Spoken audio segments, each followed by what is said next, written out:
Okay, is everybody ready to go? Everybody's good? Okay, we have quorum. We're going to call the meeting to order. We eventually will call the meeting to order. There we go. We are really going to call the meeting to order now. Welcome, everybody, on this sunshiny, liquid sunshine day. Okay, we acknowledge that we are on the traditional territory of the Lakota people. Adoption of public agenda. So, second. Thank you. Director Colburn, second. Discussion? All in favor? Opposed? Seeing none, motion is carried. We do not have any delegation today. Well, we do. Oh, we do. I thought we didn't. Number two will not be making, but number one we do. Number one we have, number two is not. Correct. There we go. Number two is not, so we have number one. And is that Catherine? Hi. Sorry, come on over, grab a seat right beside Director Davis there.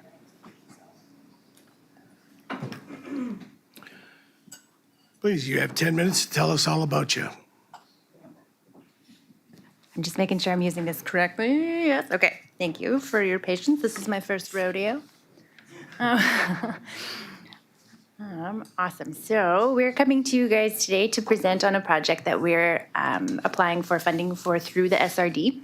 So that funding has been submitted by Sean Koopman for the Disaster Relief and Innovation Fund, and it's for the Caddisfly Creek Restoration Project. And so my name is Katie. I'm the Executive Director at Greenways Land Trust, and this is Greg, and he is our Caddisfly Streamkeeper Extraordinaire. Yeah. Next slide. Pardon me. I see a lot of familiar faces, so a lot of you guys probably know what Greenways does, but we are a Campbell River-based environmental nonprofit. We've been around for 28 years. We do a lot of restoration, a lot of community work, a lot of partnering with First Nations and all levels of government and volunteer groups. Some of it is educational outreach work, some food security work, streamkeepers, and more.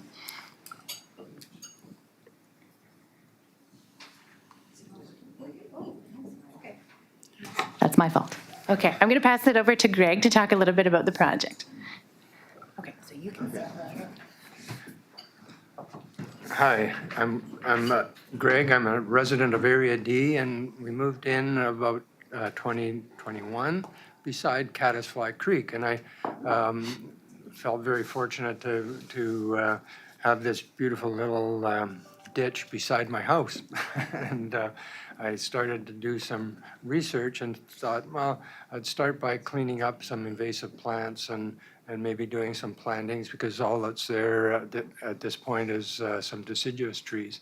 One thing leads to another, and realized that Caddisfly is, like many creeks on the east coast of Vancouver Island, historically was very productive salmon habitat, particularly for coho, and it's also one that has been changed dramatically over the years through logging, road development, and urban development.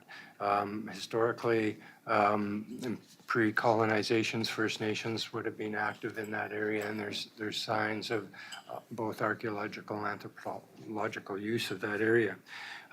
Some of the characteristics of the creek, it's a very small watershed. It's shared between Area D and the city of Campbell River. The urban containment boundary expansion south of Jubilee and contains some of the watershed for caddisfly. Probably parts of Little America used to drain into caddisfly. I'm not sure where the storm sewers go now. But the bulk of it is in Area D. There was a study done in 2008 that Mosaic or Timber West at the time had commissioned Dave Clough to look at, and there was still a lot of coho in the creek at that time. I've done some G-trapping the last few years, and all we've been getting is stickleback because there's issues with the culvert that crosses 19A, and they're probably not able to get back into the creek. So it is a very modified one, but I think has the potential with restoration to be a model for how development can occur in a manner that's compatible with wetland restoration and habitat for fish. So I guess one of the questions I ask myself is, a little creek like this worth putting energy and effort into? What are the costs and benefits of doing work in this area? And is there any returns to society from doing that kind of work? When we look at risks and assessments, obviously climate change on these little watersheds is a huge impact. We have issues of storm water, heavier than normal rainfalls often in the winter with quick runoff. We have drought, extended drought periods.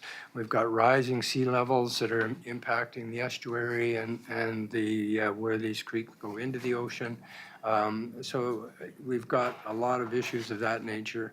We've got land development occurring throughout the area, and this is both a threat and an opportunity. How do we manage development in a way and design with nature to protect and restore wetlands? And I think there's also how does a community build around, take value out of awareness of stewardship for its creeks.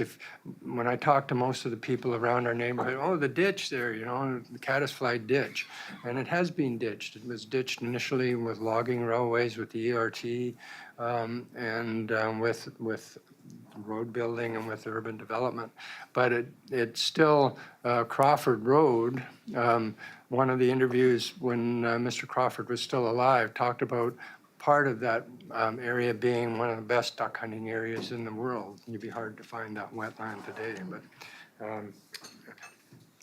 so there are opportunities, and I think fixing the culvert, we're working with highways to get the culvert fixed, and so the fish can get back into the creek is an important first step. I've been working with Shelter Point Developments, who owns a large lot beside Ocean Grove School, and that company, Fian Crane, is very interested in trying to use the development as an opportunity to do some stream restoration and wetland recreation and stuff. So we've got to find ways that we can do that and work with the regional district planners and so on as we work through that whole development process. And it also in the upper watershed with the urban containment boundary and Parkway Properties, as they consider how that development in the city of Campbell River will, it can also be an important part of this opportunity.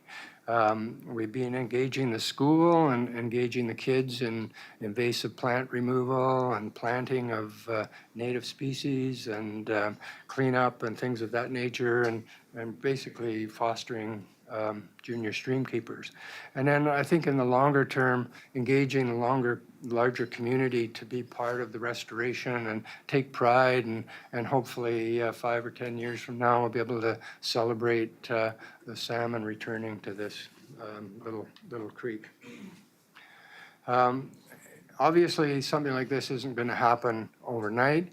I'm trying to approach it as I'm a retired person and getting long in tooth, but trying to see putting it into bite-sized pieces of projects and something that can be done in which I think when you look at all the creeks in Area D from Oyster River back to Caddisfly, which is the most northerly one, they all offer opportunities for restoration and so on, and looking at small bite-sized pieces that can do work to fix this. So the culvert's a first one, Shelter Point Properties, which is currently in the early stages of considering how to develop that large parcel, and then with the urban containment boundary in Campbell River, looking at that upper watershed and how to design development that would maintain and restore water in that area. I don't know many of you whether you walk this area, but in Upper Jubilee, off of Willow Creek, there's a beautiful fen that's was filled, being restored, and it's part of the Caddisfly watershed now. I think originally it wasn't, but now it does drain back in.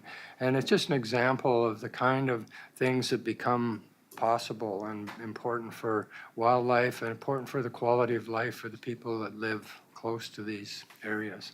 So I think that's kind of where we're at, and Katie can talk about how we're proceeding. Sorry about all the wheeling here. All right, so Greg's kind of talked about the benefits, but one of the things that we'd really like to establish is best practices for restoring what were salmon creeks and then were turned into ditches back into a viable salmon habitat. And then it's been really awesome in getting a lot of community engagement. I know a lot of the time people look at these areas and they see a ditch or they see a creek that has a few inches of water, and not everybody realizes that there are little salmon in there, and it's really important to the culture and the ecosystem in the area. So the purpose of the grant application is just to develop a plan. So all of the professional bodies that we would need would basically make us like an action plan and a feasibility study. And we've had really awesome success in the past with getting these plans developed and then using those to get more funding. So for example, with the Mill Pond project in the Campbell River Estuary, we used environmental damages funding through Environment Canada. That was about a $300,000 application, and that we used to bring in a $2 million grant from BC Shrift to do the restoration work that we're doing right now. So these professionally developed plans are really fruitful. This is just some of the partnerships that we hope to keep going with. We have a lot of really awesome partnerships in the community right now. The Mill Pond project we're doing in partnership with the Weewacum First Nation. And that's it. Does anyone have any questions? Director Davis. Yeah, thanks so much for your presentation. Thank you. I have a couple of questions about it. What do you foresee as a path forward in terms of restoration, like restoring wetlands, creating new, possibly artificial ones as part of a development, or? Yeah, so essentially, one of the first steps we need is salmon can't go through the culvert with the Ministry of Transport. That needs to be redone. That's step one. And then we'd like to create some pools and riffles and things like that within the development, yeah. Oxygenation is a really big issue in the area because it's all channelized. Things aren't like getting stirred up. And we need more water to sit in there for a while, yeah. Right. Yeah. Thanks for that. Yeah. Anyone else? Director Rice. Thank you, Chair. Thank you for the presentation. Thank you, Greg. I do want to just let the public know that some of the things that you were suggesting are already in play in terms of working with the developers. I've had very good conversations with Shelter Point Properties. You know, I think we're all on the same page. We do have an updated OCP that has language around, you know, these areas. So the community is very keen on protecting them and enhancing them if we can. So my question is, you know, what is the timelines for applying for this grant, and when would you expect receiving the grant if that was possible? Great question. So Sean told me yesterday that he's applied for it a couple days ago, so it's $32,000. This was an expression of interest letter, and we would probably get the funding if we got it in 2025. If you're doing work in an area with fish, you have to do it in the appropriate fish window. So the study would take place next summer, and then any corresponding work would be based on funding, but would have to happen probably August, September. Yeah. Director Cole, oh, sorry, another question. Just a follow-up question. So I understand, you know, work has to be done during the fish window. So again, you know, the big stumbling block that I see is Modi with culverts, because again, you know, they're going to wait for those windows. So that would be next year that you might receive a grant. Following year, perhaps maybe, you know, if we can get budget allocated by MOT to replace culverts. So that gives me an idea of the timeline. Yeah. So it's quite far off. All of these projects, yeah, they take a really long time. It's that's what we were kind of experiencing with the Mill Pond project as well. Yeah. Okay, thank you. Yeah, no worries. Director Colburn. I'm just wondering if anyone that is key on this project has had any conversations with Modi about culverts and repaving projects on 19A and what that looks like, if they have committed to doing so, if that's a section that they're highlighting or not. I guess that, yes, we have had some discussions. I've walked the creek with Ashley Cousins from Modi out of Courtney, and we don't have a plan of action yet. The other person that's involved is Sean Wong, who's their biologist that works with fish streams. And we're hoping to be able to get a meeting with them in September and maybe walk the creek again and look at the options for those. There's 3 separate places where caddisfly goes to the ocean, and probably one of those should survive in the longer term. And how to deal with that is really an issue for highways. And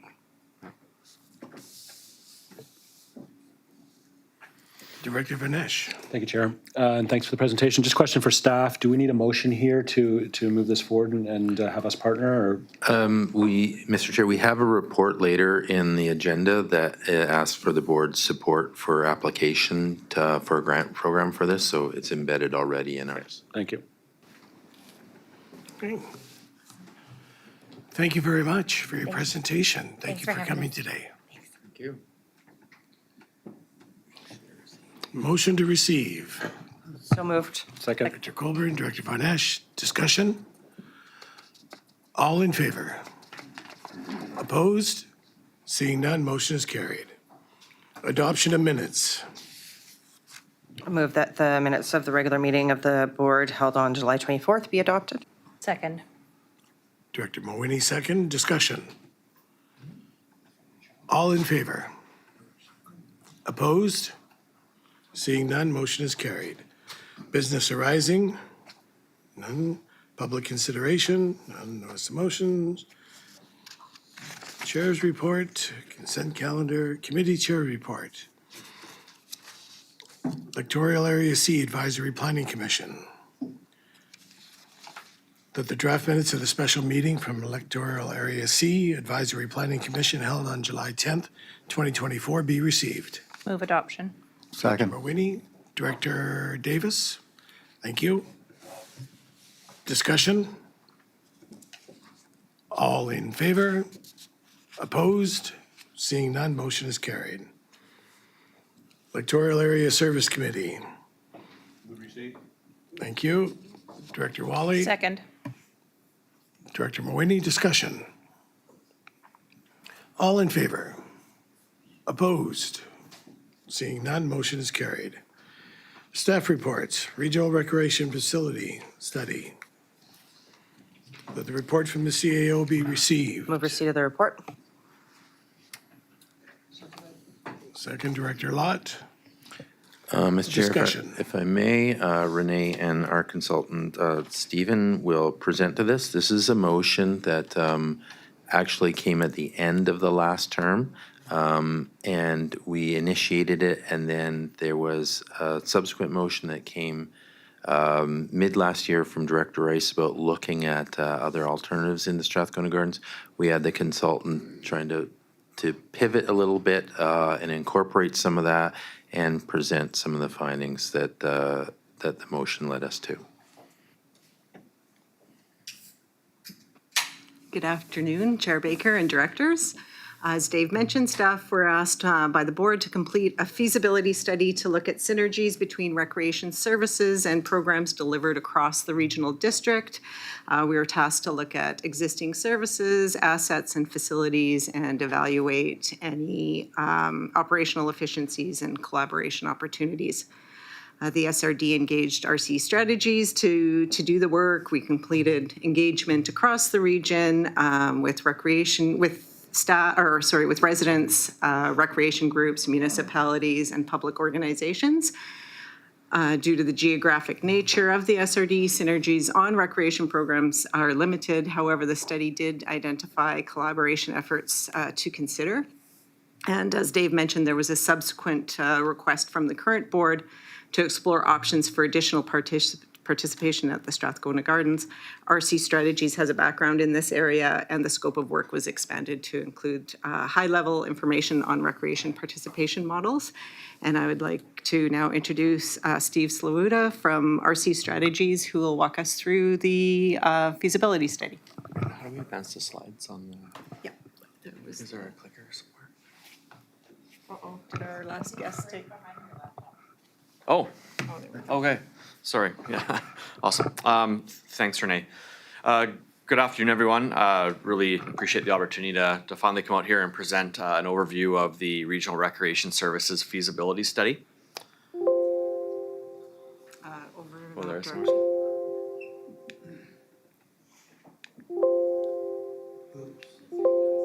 There we go. Okay.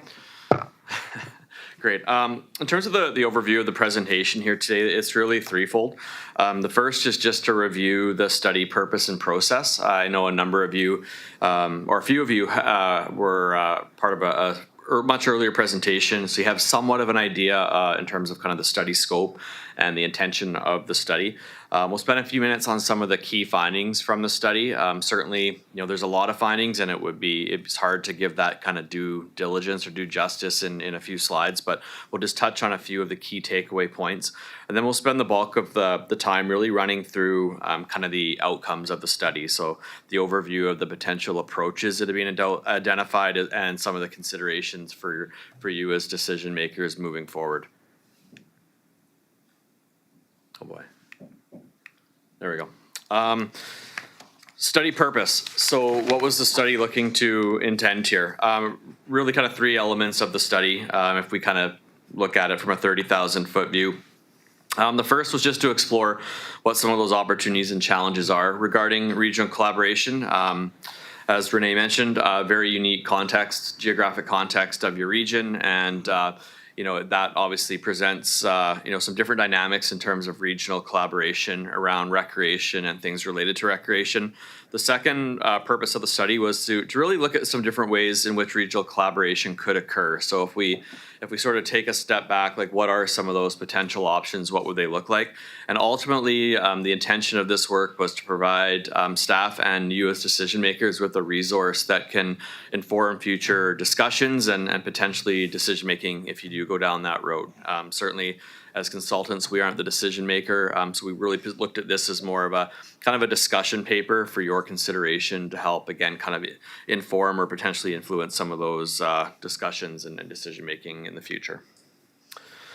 Study process. So really a few different buckets or steps along the way. Spent a bunch of time doing some research and engagement to understand why is the SRD unique? What are people thinking about the notion of not only regional collaboration, but generally recreation services? What do they like?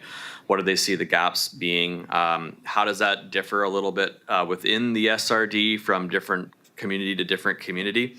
Took that information and used that to identify some different opportunities for collaboration. So what is kind of the breadth of options that could be considered, which then led to the feasibility study. And then the far right green box there would be, in theory, if you did want to take this information and actually make a decision or further some discussions that would lead to a decision. Just wanted to reiterate that we did have extremely good levels of participation from the regional residents and groups through the process. So we had over 1,000 responses to a public survey. And we talked to 23 different participating kind of community groups and organizations, sport, recreation, culture, cross-sectoral groups like health and education. So we got quite a bit of feedback, and that was certainly really important to the work that we did. Beyond the engagement, there is a number of other different types of research that we look into, and these are all things that, as a Parks and Recreation planning firm, we certainly have some expertise or some subject matter knowledge in. Trends and best practices in recreation is certainly one of those, both in terms of kind of the infrastructure, but also activities and how services are delivered. We look at population and demographics. So what are some of those key characteristics that we need to be thinking about in terms of providing recreation experiences moving forward? And then we also did kind of a high-level look at what are the facilities and amenities that exist here in the region, and what maybe are important to consider in the context of looking at regional recreation from an infrastructure point of view. As I mentioned earlier, really tough to kind of go through all in a lot of detail, everything we learned, but there's really three, I think, kind of overarching themes that I just wanted to touch on as it relates specifically to the engagement. The first being that generally speaking, there is support for the notion of regional collaboration. Not a lot of disagreement with the notion that it would be great for everybody to be working together a little bit more to find some of those efficiencies and opportunities to make things better and more affordable and more accessible and all of that. But there is also a recognition at the same time that there are challenges that exist. So thinking about something conceptually versus putting it into practice can often be different things. And that was certainly a theme that we garnered through the community engagement. I would say that another key theme is also just the kind of the value that residents have, which also relates to having demand for more of, in a lot of cases, outdoor types of recreation, whether that be trail-based activities, things like mountain biking or access to the water, things like that. Certainly aquatics, a lot of demand for aquatics, indoor and outdoor. Gymnasium space, and as well as community gathering spaces and arenas really flagged as a high level of kind of continued demand or incremental demand for those types of spaces that we flagged through the study. And then lastly, the other theme that I just wanted to share was just the kind of the notion that it is extremely important to sustain recreation and active living opportunities in smaller communities. And I think generally a lot of residents understand the challenges around doing so in terms of the cost of replacing aging infrastructure and such. But a real key theme is that recreation is critical to quality of life and keeping communities generally sustainable, like in terms of attracting and retaining residents. So that was certainly really something we heard quite loudly. I just wanted to share a couple graphs from the public survey, which again mentioned had over 1,000 responses there. The graph on the left is a question we asked, just kind of conceptually, do you support the notion of regional collaboration? And you can see there that, as I kind of alluded to earlier, most indicated that, yep, in generally speaking, regional collaboration is a good idea. We then kind of drill down a little bit more, like how should regional collaboration occur? Like what are the opportunities and ways in which that can happen? And you can see like 76%, so about 3/4 indicated that, hey, planning around future facilities is one way in which the jurisdictions in the region should collaborate. About 2/3 said program delivery, a little over half said kind of staffing efficiencies, whether that's shared staff or working together to procure specialized skill sets and things like that. And then it kind of drops off a little bit from there. A little bit less, I guess, support for things like kind of funding and promotions and marketing. I think kind of a notion that maybe those are a little bit more locally or sub-regional, but certainly overall a high level of support for the notion of regional collaboration in general. So we'll kind of shift into some of the approaches and considerations that we fleshed out here through the study. And as we get into that, I think it's important to touch on some of the contextual factors that I think really sort of color this discussion a little bit. The first being, and I think this is really key, there is unfortunately probably not a legislated or standardized approach to regional recreation provision. It would certainly be easier if there was. That would be potentially quite helpful, but there isn't. Kind of every region is sort of left to kind of figure it out or not on their own. Obviously, the SRD has a very unique geographic context. There's different sizes of communities, different levels of accessibility, some that aren't even accessible, obviously by road and things like that. So it's not kind of just a standard block of land that you might see in other areas, and we certainly recognize that. Provision of aquatics, indoor aquatics, is really quite unique here in the region. There's a large number of smaller, I guess what we often term as kind of legacy infrastructure pools that are really cherished in a lot of the smaller communities, all the smaller communities in which they exist. But overall, if we look at it kind of from a regional lens, probably a higher level of indoor aquatics provision than you would find in really just about any other region. And kind of also unique is that kind of the smaller facilities that exist here are amongst the only ones that we're aware of on Vancouver Island that don't receive kind of regional funding by multiple jurisdictions. So, municipality and an electoral area, or multiple municipalities and electoral areas, things like that. So obviously there's kind of a sustainability question around that.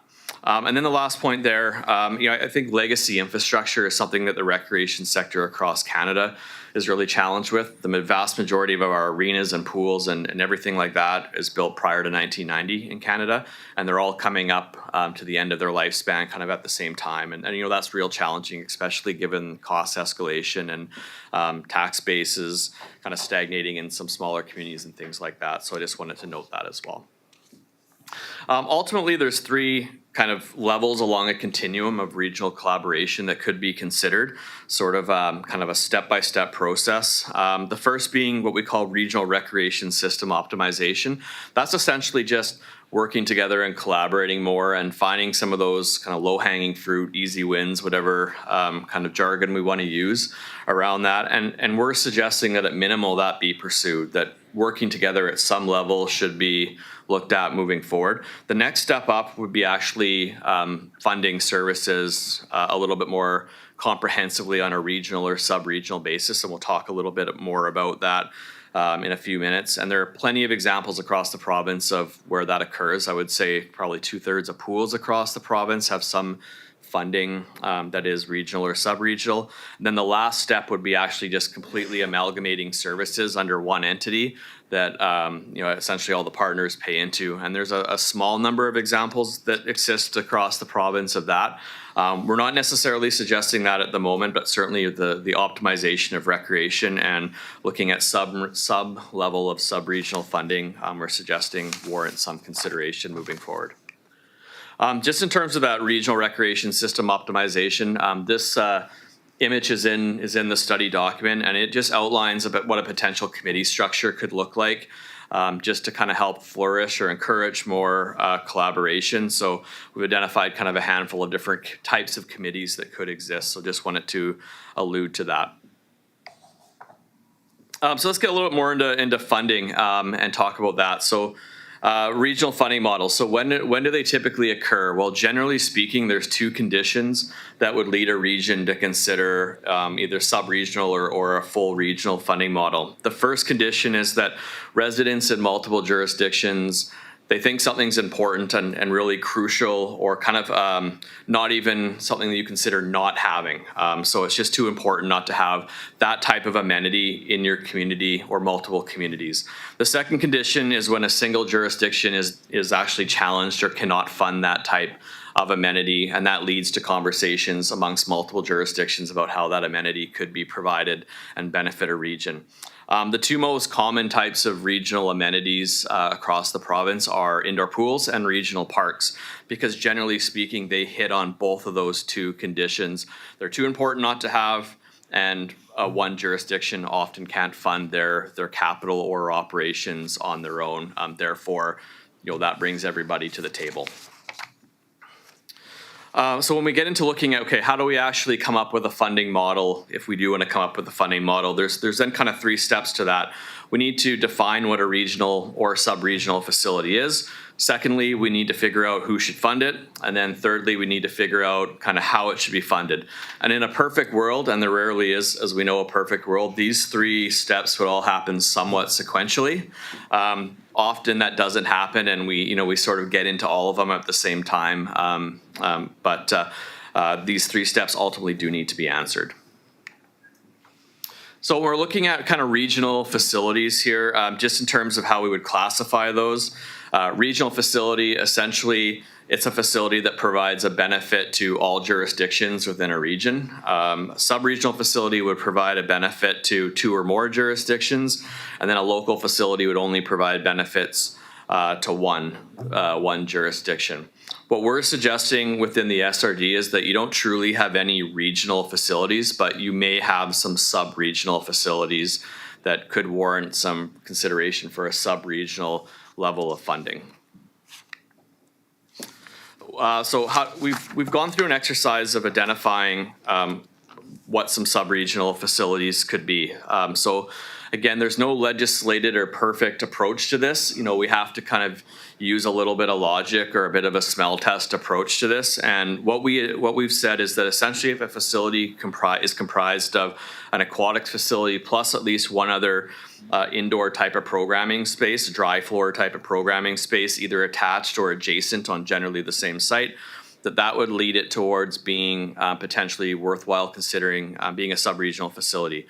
So that leads us to the 4 facilities there identified on the screen as being at least kind of worthwhile considering as sub-regional facilities based on this kind of initial screening criteria. And again, if you were looking to get more into the weeds on this down the road, you may want to challenge this or you may want to come up with a different definition, but we've just used this as an example of a starting point.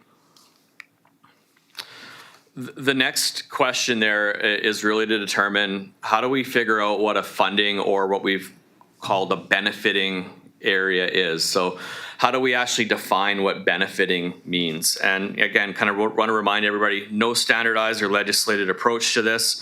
And the benefits of recreation, I think this is key. They're both direct and they're indirect. So direct would be something directly to the user. So I go to the recreation center and I'm personally more fit or happier and healthier. Indirect would be I may not use the facilities, but I'm sure happy that they exist because the kids in my neighborhood are happier and healthier and not, you know, doing bad things and, you know, things like that, or my property's worth a little bit more because recreation exists in the communities. Whatever those things may be, those are indirect benefits. I think we need to think of recreation in both realms, that there are really important direct and indirect benefits. And I think generally a lot of regions across the province are accepting this when they're having regional funding conversations. So it's not just about my residents use the facility and then, you know, that's all we're concerned about. So then we undertook some further analysis, and again, you know, there isn't an accepted or perfect approach to this, but kind of the smell test criteria we use is we looked at those 4 facilities, and if 50% of jurisdictions residents live within a 45-minute drive of the facility, we identified that they may warrant further discussion on sub-regional funding. So based on that, Strathcona Gardens, electoral areas C and D, and of course we know that D already funds the gardens, but those 2 electoral areas are within about 100% of the residents are about 45 minutes within the gardens, away from the gardens rather. And then for the Kelsey Recreation Center, electoral area A, about 56% of residents are within that 45-minute driving radius. So that's another facility that may be worthwhile considering for sub-regional funding. And then the Amphitic Aquatic Center and Tassos Recreation Center, they didn't meet any of those criteria. So kind of based on this sort of case study work, they wouldn't warrant, based on these criteria, kind of further consideration for sub-regional funding. So again, we're not saying that this is a perfect approach or the approach that you should use. It's just one that we've identified as having maybe some kind of logic to further discussion on. Oh, and then lastly, kind of gets us into the third step I talked about earlier, like how do we actually, what are the mechanisms to fund a facility regionally? And really there are 3. There's kind of some sub-variants of these 3, but if we're trying to figure out like how do we apportion costs to residents within a benefiting area, we can use taxation, and you can use either assessment or parcel tax to do that. I would say taxation is generally kind of the most popular approach used across the province. Population distribution is probably the least popular approach used, but essentially that would be just assessing it based on the percentage of a population within a benefiting area for that jurisdiction. And then thirdly, resident use. So there are examples including the Regional District in Nanaimo where they go through a pretty comprehensive use analysis study every 5 years to determine, you know, how much of each jurisdiction's residents actually use the facilities that are regionally funded, and they use that to apportion funding responsibility. It's a pretty comprehensive, labor-intensive process, but there are a few jurisdictions or regions that do use that approach. And then there's a number of examples of regions that are using some combination of these as well. There certainly are a bunch of different ways you can go about it, but generally there's kind of these 3 buckets of approaches, and there's pros and cons to each of these. So there's, again, kind of no perfect model there. So just to conclude here in summary, so just want to reiterate a few key points here. The first being that we're suggesting that regional collaboration, increased regional collaboration, incremental to current should occur at some level, and particularly around kind of increased staff dialogue between recreation providers here in the area. Looking at some joint initiatives around recreation, cross-sectoral and community organization partnerships. So that would be recreation working with public health and education a little bit more collaboratively, because there's obviously interrelationships between all of those different sectors. Definitely First Nations dialogue and partnerships, and we had an opportunity to talk through the process with representatives from a number of the First Nations, and they value recreation as well and really keen to sort of be involved in those conversations moving forward. So I would say that's probably as, if not more, critical than anything. And then, as we touched on earlier, there are the two facilities, Strathcona Gardens and Kelsey Recreation Center, that may warrant further regional funding conversations based on kind of the initial test criteria we came up with.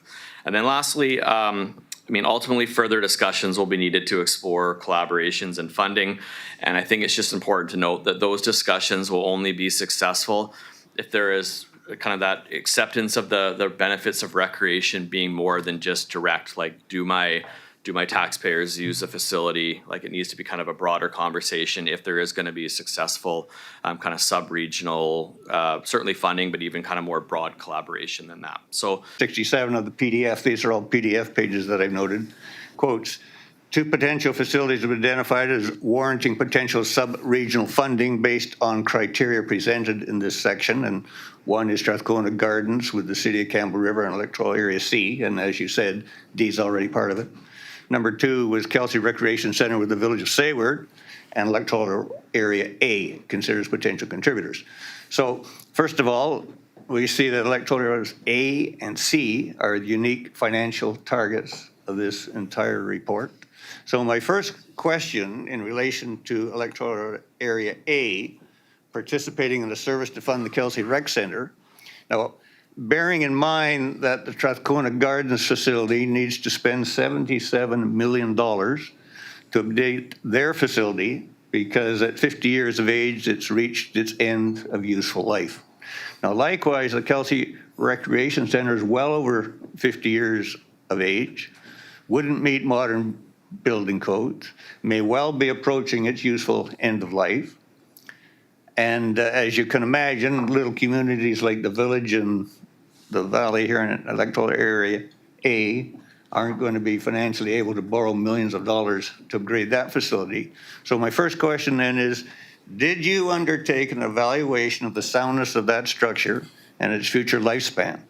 And if not, would you recommend that this would be an important step to take?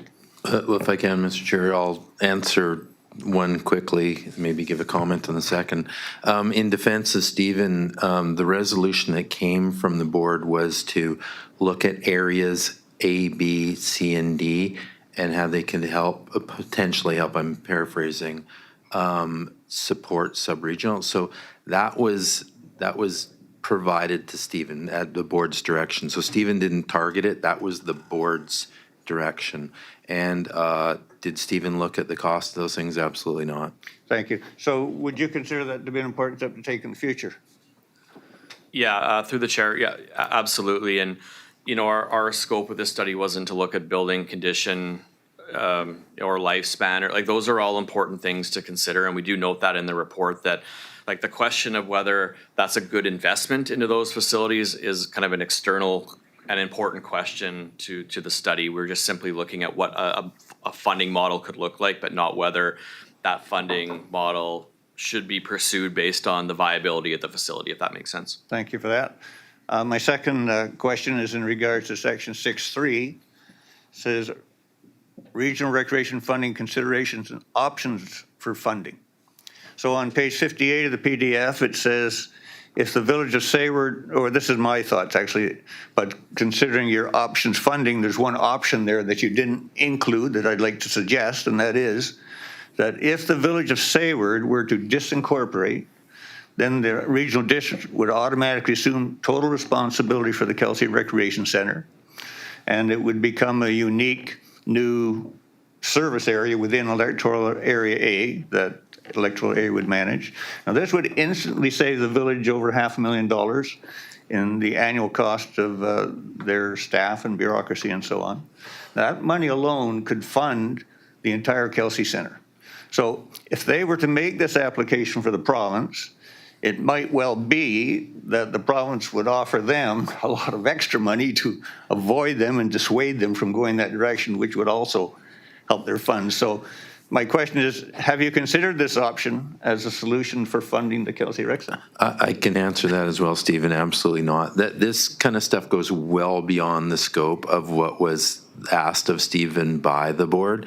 All that was simply asked of staff, and then what we furthered to Stephen is say, let's look at regional and or sub-regional opportunities. Can and do they exist at, as Stephen said, a 30,000 foot level? You're way deeper in the weeds than the board has asked us to get. And if the board wants to give us direction to look at that kind of minutia, we absolutely can. But I don't know if the other 8 questions on there are similar, but I anticipate the answers to be no. No. And the reason I bring up some of these things that perhaps weren't specific to your report is this is a public discussion, and the public needs to be aware of these other options, so this is a good place to bring it up while we're discussing it. Anyway, number 3, the last paragraph of page 2 of the CAO's report says, the engagement process involved participation from residents across the region, including stakeholder discussions with 23 different organizations.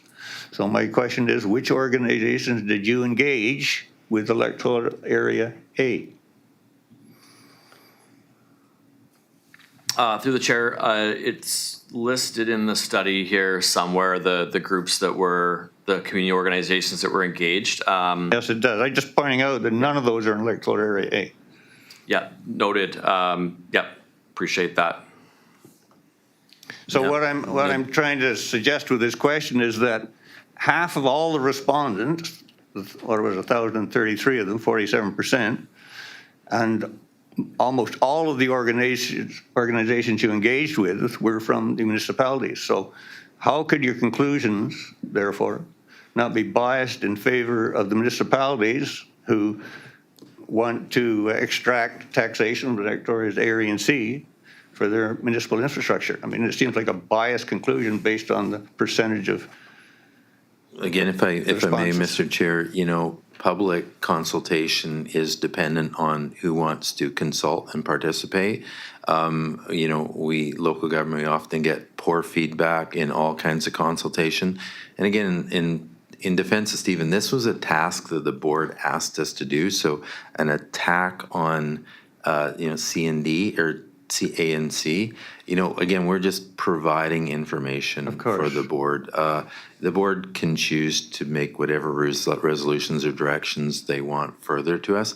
This is just, again, a high level. Like, to give you an example, at a high level, what Stephen has provided for us looked at the rec centers in Tassus and Gold River and said, at a high level, it doesn't seem like there's worth an effort digging deeper into that.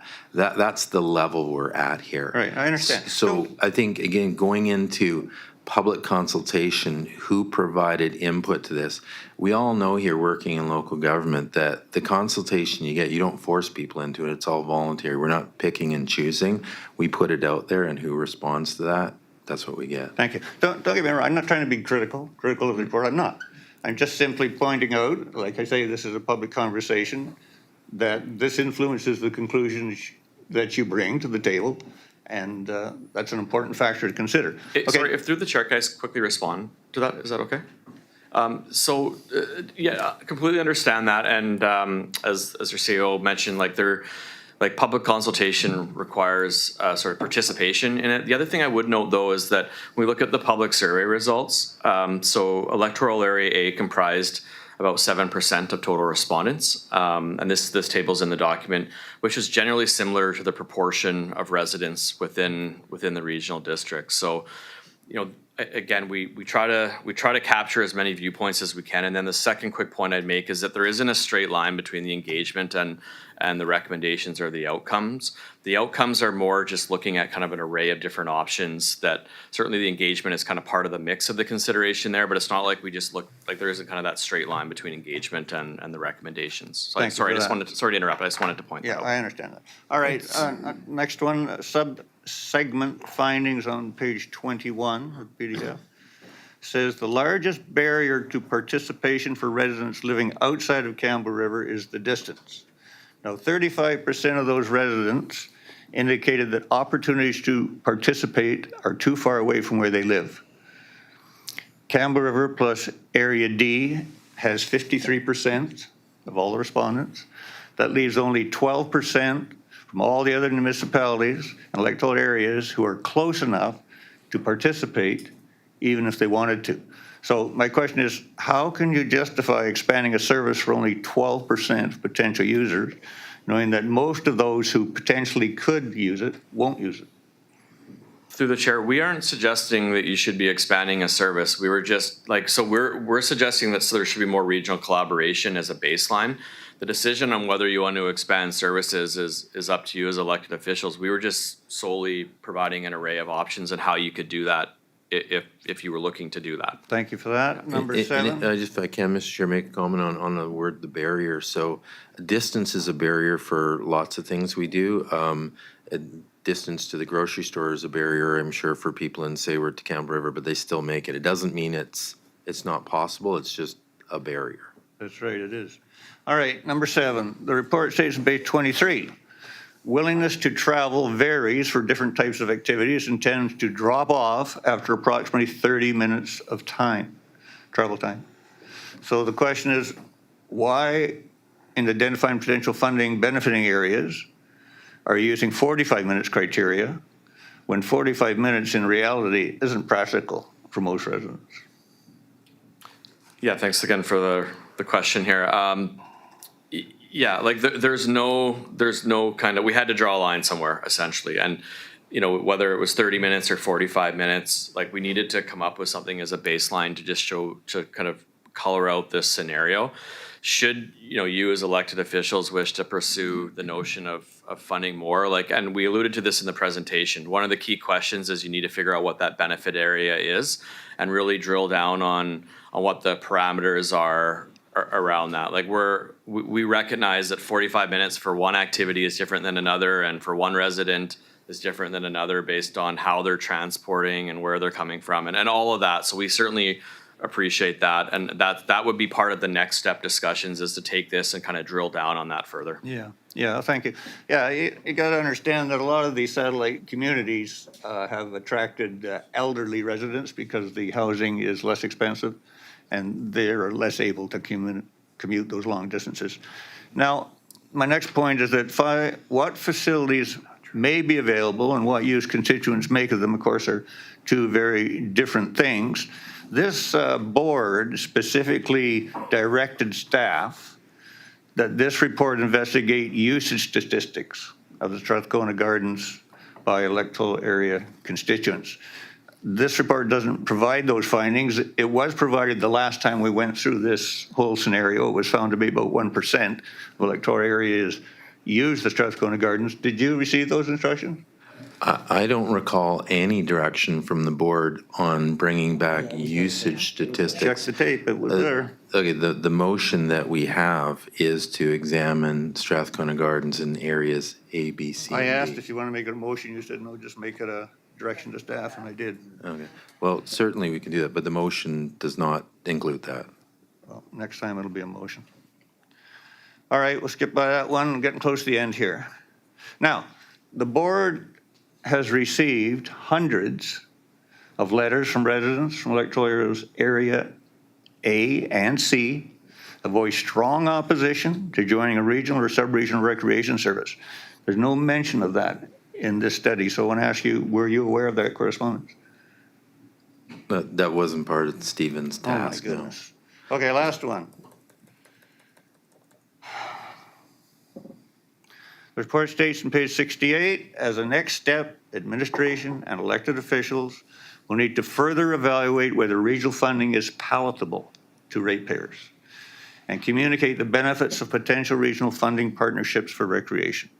Now, remembering then it's only the area and sea that are impacted by this report, my question is, therefore, in order to evaluate whether these proposed funding requests to forest electoral areas A and C into these services is palatable or not, would you agree that a referendum would be the best method of determining palatability? I Final don't think question. that's what Stephen's Well, I here asked to for his support. opinion. Well, if he wants to give it, that's fine, but I mean, that's really putting him on the spot. Well, he put palatability in the report, not me. I think there's a number of different ways in which you could proceed moving forward. I can't recall any examples where a referendum has been used to determine We had one in the past. for regional recreation. Yes. Okay, yeah, For I this mean, exact that, same service. yeah, to be honest, that would be kind of beyond my level of expertise in terms of how to execute It on was that. requested by the minister. Thank you, Mr. Chair. Appreciate that. I'm a little confused, Director Wally, because you did say you, before, correct me if I'm wrong, that you don't have a problem with participating in helping with the Kelsey Center.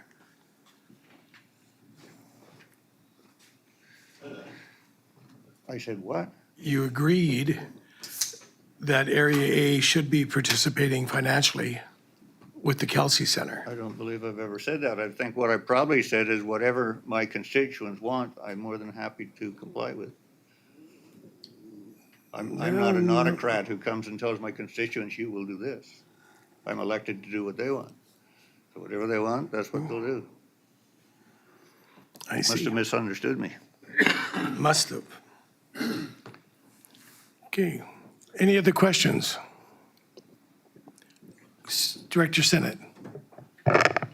Yes, thank you for presenting again, because you did the City of Campbell River's presentation yesterday. And I was really encouraged when I saw that, because we have other big issues that are coming with the redevelopment of Strathcona Gardens and the expertise within the SRD versus the city and their different facilities. And I was actually quite keen when I saw that 45-minute cutoff and to have further discussions with Sayward, and including City of Campbell River using it as a backup facility for the aquatics. I know it was just a thought that occurred to me that we all suffer from the bias of looking south. And I wouldn't have had any problems years ago when my daughter was in aquatics and they shut down the gardens for, I think it was over a year, to go to Courtney to train. It's about the same distance as going to Sayward. Then it really becomes a question of transportation, because it is a different type of road and a different type of seasonal challenge in the winter. And whether we can do that by tying in any regional transportation systems to make it more accessible for interrelated use. So in the sense, if I was from the City of Campbell River and contributing even more to the Sayward Valley, because we had that access, would it become more palatable for the regions? And then it goes on to further ideas of, and you heard me yesterday talking about this, I thought we're still a little narrow in what we look at for what we consider recreation and how we can then prioritize our grant and aids and other things to support other organizations who provide indirect support to the general recreation overall for the region. And we talked about the where we are concept, and it even applies even more for the regional district. So Campbell River might be a little bit redneck, but let's put it this way, we love the outdoors here. And we talked about a number of the outdoor type recreational things that don't get caught when we look at just the embedded view of a recreational facility, or we look at the embedded view of an aquatic center.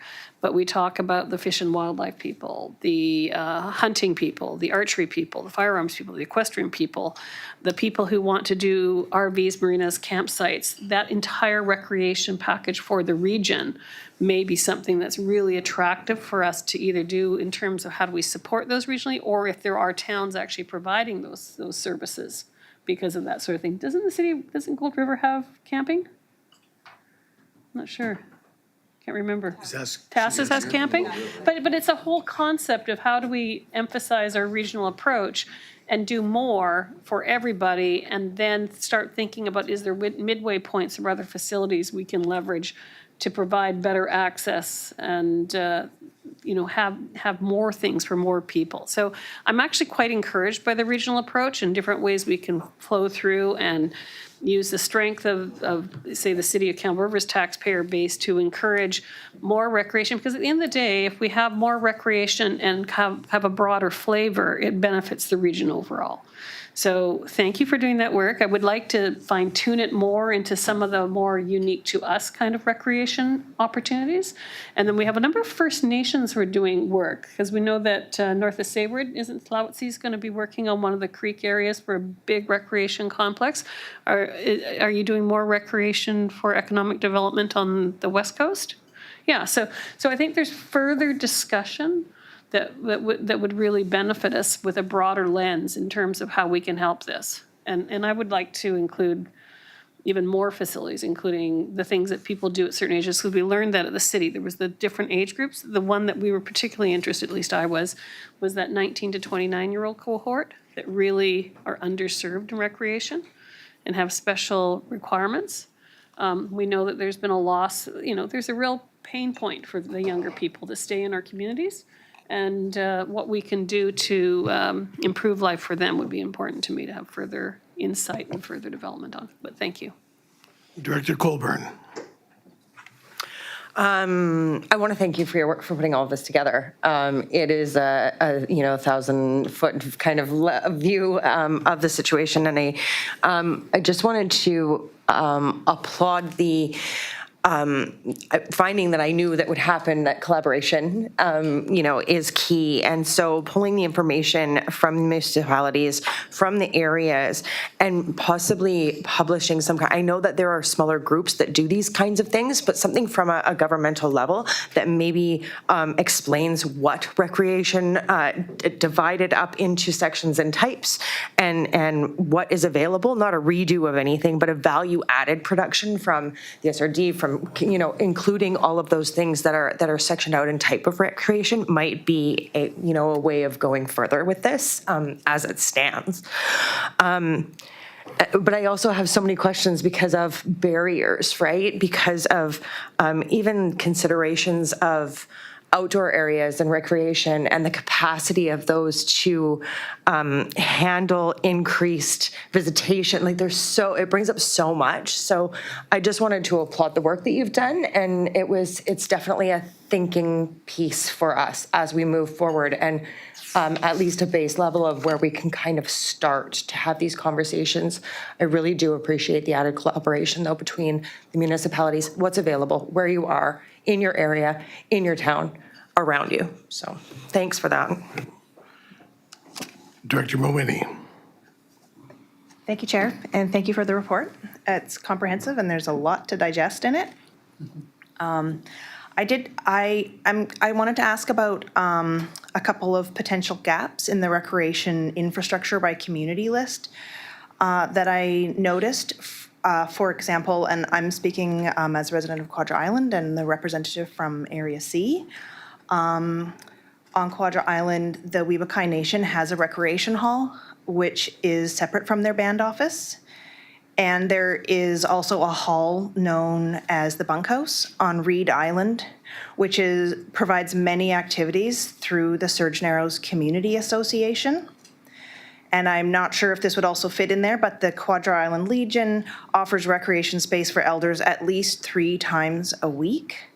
So, and I also believe that there are 2 community halls on Cortez Island. So it does make me wonder if this is a draft report with an opportunity to include those missing facilities. Yeah, thank you. Through the chair, absolutely. So we understand there's a little bit of fine tuning to do just in terms of like some of the, the list of the facilities and another kind of proofread for, of course, as is the case with any document like this, you always catch a the that should be an and or whatever. So we'll make sure that I've noted those down and we'll take another look to make sure that list is comprehensive of every space. Okay, thank you. I have a couple of questions regarding the recommendation for a regional recreation working group. The staff recommendation at the top of the report is that the group include the SRD, the school district, municipalities, First Nations, and even sport groups. However, there is no mention of electoral areas in this recommendation. maybe this is a question for staff, was consideration for including electoral areas in the regional recreation group made prior to this recommendation being included? We don't have a recommendation in the report.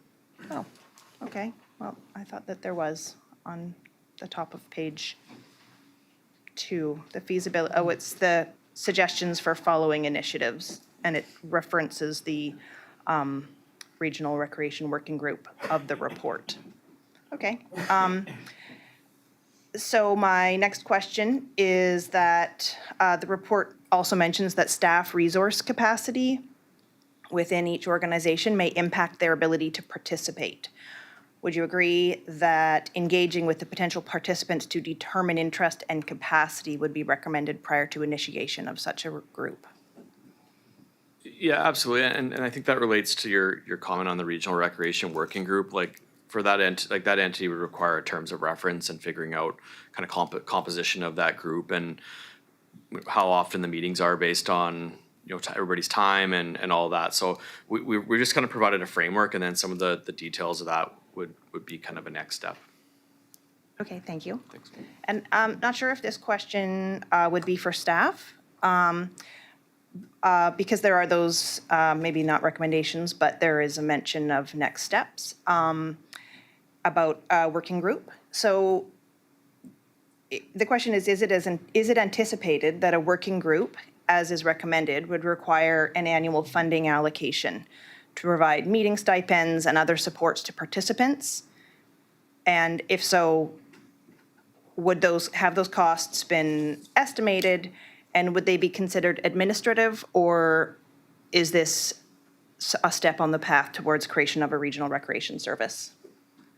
I don't think we've got that far. I mean, look, if we're going to establish a working group, we're not going to provide stipends to people. I highly doubt that. We're talking about meetings that people get together. Maybe we have coffee and muffins, but I don't think there's a financial aspect to that. And I don't know what next steps are. This follows board direction, both past and present. It's an information gathering. It's I didn't purposely put a recommendation on here because I need direction on where we go. This is information only. And even the information on it needs further detail if to be explored. Obviously, there's lots of questions. We do not have answers because before I spend time and effort on that, I want to know what the board wants us to pursue. So there is no recommendation here, looking for direction. Okay, thank you to the CAO for that answer. I have just a couple more quick questions. Don't worry, Ben, you can have a turn soon. I'm curious regarding the examples of regional and multi-jurisdictional funding on page 53 of the PDF. It's noted a couple of times that the Cowichan Valley Regional District has approved a bylaw to shift to a usage-based model. Can you explain the rationale for that, or do you have any further information on it? Yeah, through the chair, I absolutely can. Our firm actually worked with them to help develop that. So they went through about a decade-long process to come up with that model, and it's going to be implemented in stages. But essentially, they are looking to kind of tie all funding based on actual resident use of facilities. So much like the RDN. They're going to be continuing to go through a process where they undertake a study every 5 years, a very comprehensive study to determine, I think there's 10 or so facilities that are part of a regional funding model. And there's going to be a study to look at kind of what levels of use are from all jurisdictions. And, in some cases, there's 8 or 9 jurisdictions that'll fund a single facility. So it's quite a comprehensive, complex model, but they've decided after much analysis on that to go to a direct use-based model. Thank you. I appreciate that. That's interesting to me.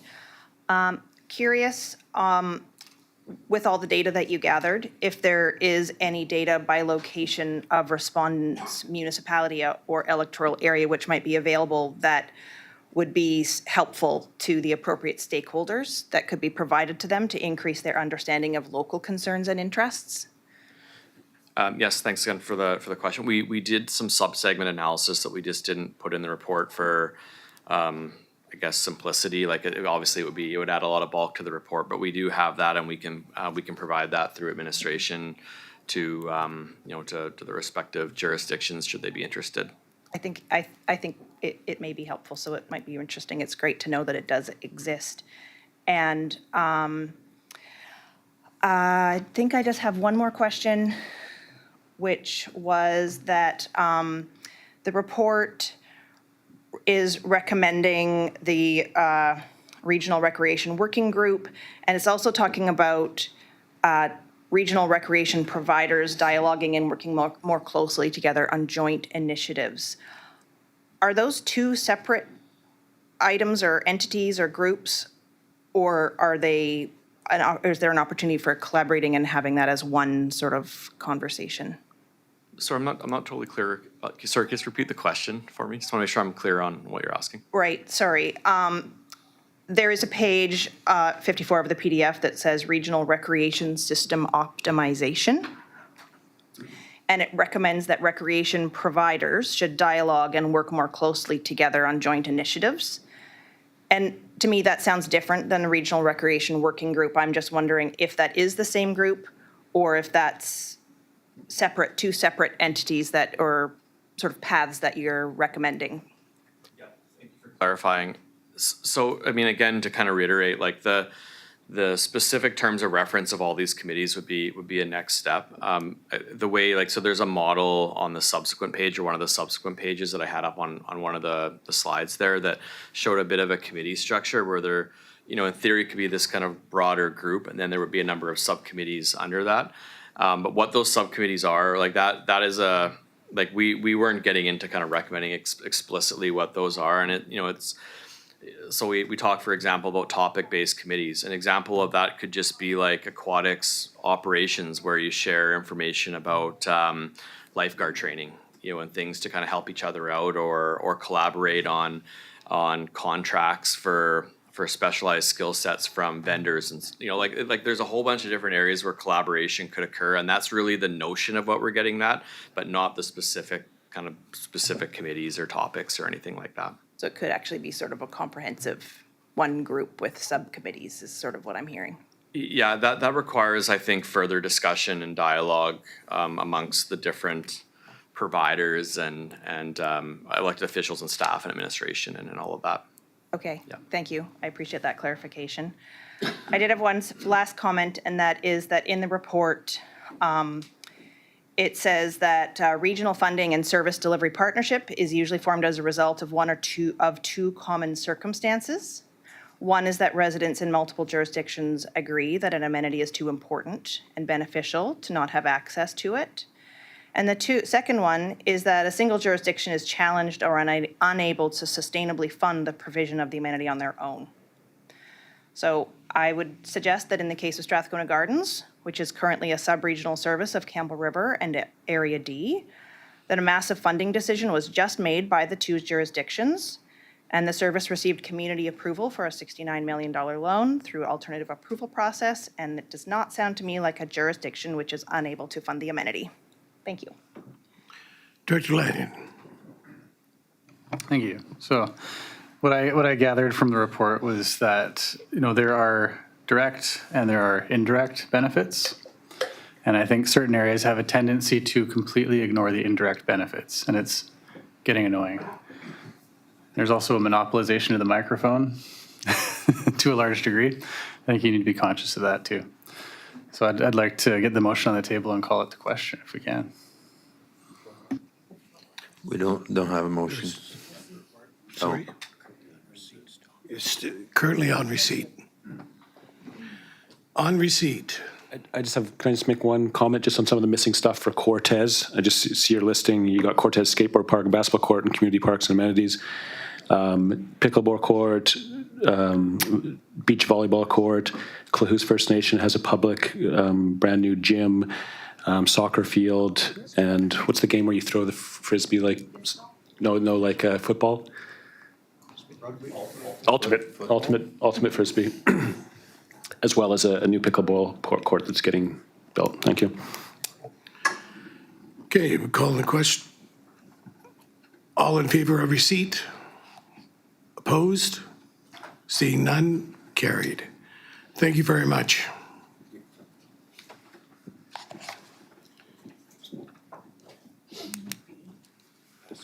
I'm sorry? No, I don't believe so. There is no B. There's B on here. Yeah. Yeah, we don't need to do that. Do we? No. Okay, processing of liquor license application. Second. Director Colburn. Discussion? All in favor? Opposed? Seeing none, motion is carried. There's options with that. There's options available, there's no Sorry, motion. there's A and B option. Pardon me? May I speak to that for a moment? Sure. We're gonna look at options here. There's alternatives available. Yeah. Yeah. May I speak to that, Mr. Chair? Yes, please. Yeah, I believe this arose from the fact that when the liquor license application referral for Quadra came along, we required them to have public hearings when it came to Electoria we waived that and said, nah, let's not bother. I believe that the CAO's report is saying, well, in that case, because we're inconsistent, let's put a clause in the policy that says we can do whatever we sweet please. I think that the wisest thing to do, in my opinion, would be not have the policy. And then on each case, we just, as a board, decide what we want to do with it. That's what we always did in the past. It always worked. We don't need a policy to say you can decide to do whatever you want. That's what we do anyway. So if there's an option there to say, let's pass on it, let's pass on it. If there's not, I'll make one.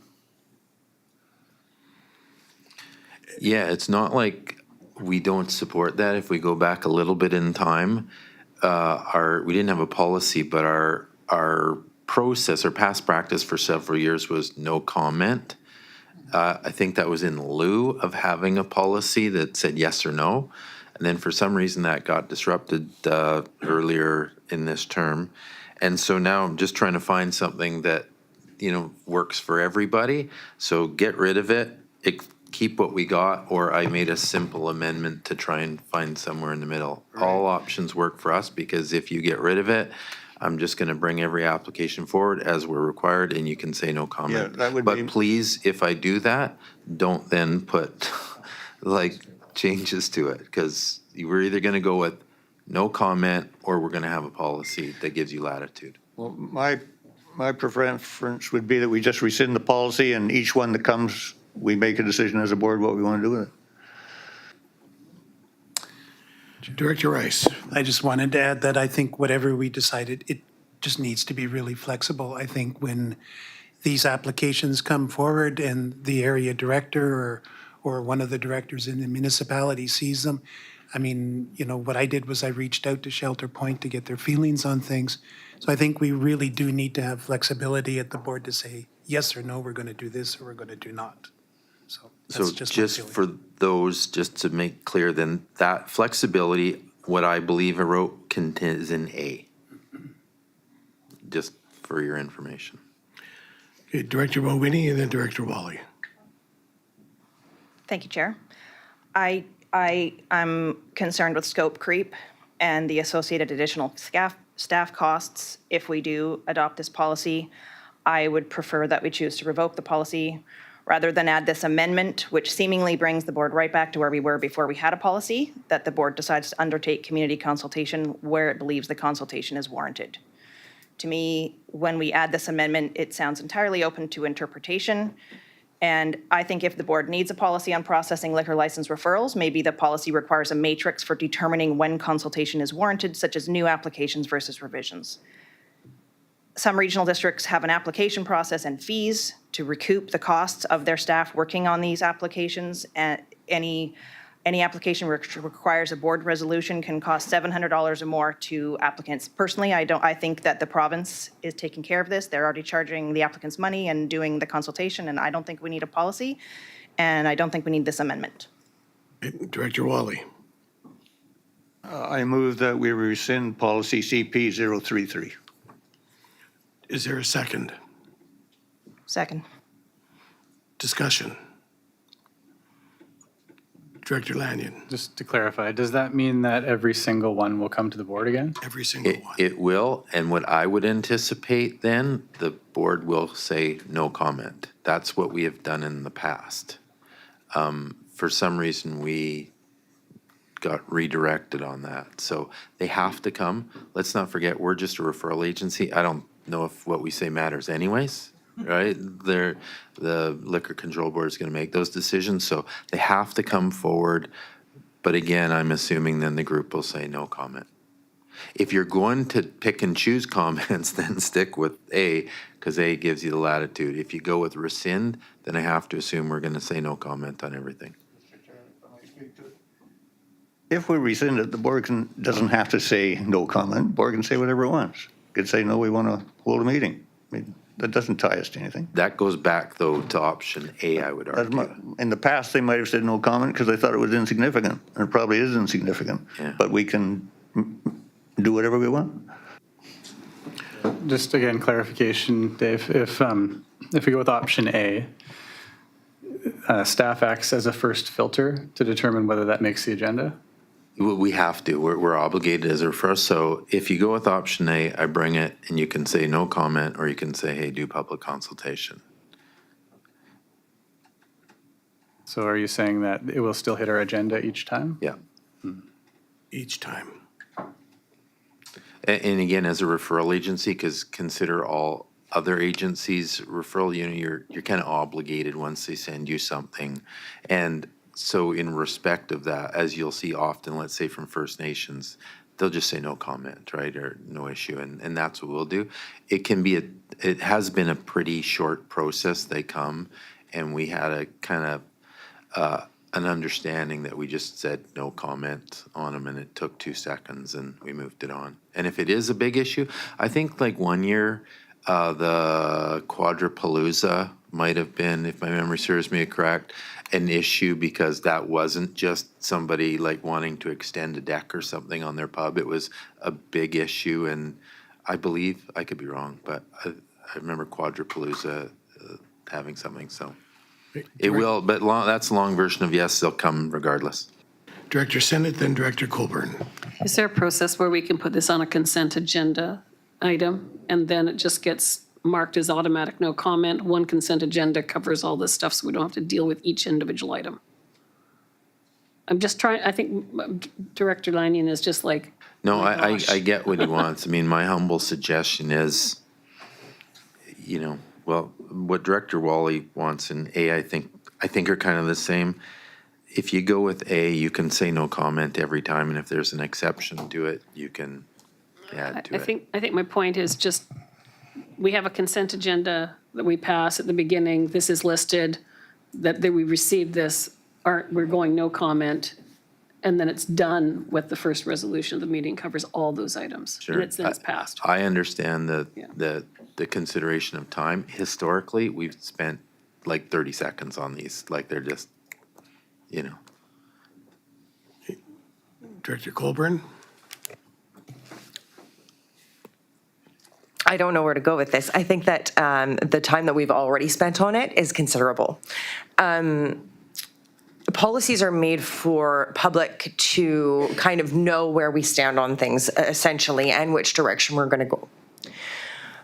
This policy clarifies nothing for anybody, really, unless we make the amendment. And even then, it doesn't clarify what we're going to do for anyone. So while I do believe there are use in policies sometimes, I'm leaning towards being in favor of the resolution put forward by Director Wally. This is not, unless we have a large issue with anything that comes through, and even then if we do, there's nothing that we can do to stop said liquor license application. That's not where we lie. That lies with the province. If there's something that has been completely mistakenly researched or consulted about or something like that, then there are ways that we can step in and, yes, provide our feedback. But like the CAO said, I don't know that it makes any real difference anyways, unless it is a health and safety, which is usually brought forward by public groups or lawyers or someone who contributes to putting a stop to that. So while I do believe we have a part in this, I believe it's a small part, and I really think that it's not a clarity for anyone having this policy going forward, especially if it is amended. For what it's worth, maybe this will end it. The no policy, no comment worked for years, and it seemed pretty fine. So it wasn't a time consumer, I can promise you that. We're still on a motion here. So we had a second. Yeah, this is discussion period, and we Call got the Director question. Chapman. Director Chapman has a comment? Okay, after that. Go ahead. Thank you, Chair. I'll be voting against the proposed resolution. And the reason is I can see, and it's been building for some time, follow the process done by the provincial NDP government, that they're more of a centralist decision-making group. And I can see in a period of a couple of years, if you don't have a policy that you want to be consulted, and yet you're going to offer opinions, that soon they're not going to be even bothering with us. So if there is something of significance that we want to address, we won't have that opportunity. That's why I would support instead option A. At least we have a policy that we can rely on, saying, yes, we have a policy, we want to be consulted, because I think in a period of time, these referrals will stop and the province will just do what they want. Call the question. All in favor of Director Wally's motion? Against?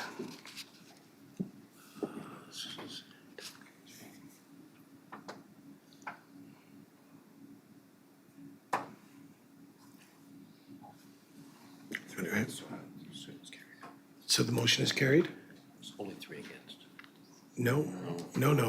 There was. Raise your hand. Who's against, please? 5 against. Can I just make a comment? I was out of the room. I'm not sure what we're voting on, so I'm not voting. Director Wally put forward a motion to rescind the liquor referral application policy. That's what we're voting on. Yes. Thanks. So his motion is to eliminate it. So there was 5 opposed. 5 opposing still carries. 6 opposed. Is that 6 opposed still carries. 6 opposed? Still carries, being a tie. Okay, motion is carried. I'll make a, Oh, Motion is carried, yeah, moving right along. It's only 2 o'clock. Yeah, okay. Director Rice, do you want to take this one? Yes, that electoral area D fire protection service, that the report from the chief administration officer be received. Second. Second is Director Wally. Discussion? All in favor? Chair, Opposed? I wanted Yes. to discuss. You want to discuss? Yep. Okay. Thank you. I know that this report was a lot of reading. It is a very important item for Area D to have updated. I don't know if the directors realize that just in this last tax cycle alone, Area D spent $2 million with the city of Campbell River. And that actually was over $2 million. So that is fire protection, animal control services, transit, and of course, bulk water. Where this is really becoming a problem for Area D is that we don't have any say in these services. You know, these increases come at tax time. And unfortunately, things like the fire protection service, that only hits on half of our population. So it is very challenging for the community to absorb 30% increases. And what I'm looking at with the financials is that these increases are going to continue for quite some time. To put that in perspective of a tax, If I take a look at the Oyster River Fire Department, they're billing Area D at $47 per 100K. The Campbell River Fire Protection Service is billing at just shy of $75 per 100K. So quite a difference in the cost. Now, I know that this increase has been framed, basically that Area D is trying to set money aside for a new fire hall, and that's part of it. But I also want to highlight something that has been really missed, and that is that the Campbell River Fire Department is growing because Campbell River is growing. And if you take a look at the operational budgets, in 2021, the operational budget was 5.6. Last year, it was 6.4. Area D cannot keep up with those kinds of increases. So it is really time. I mean, I take a look at this. This is a legacy agreement, 47 years old.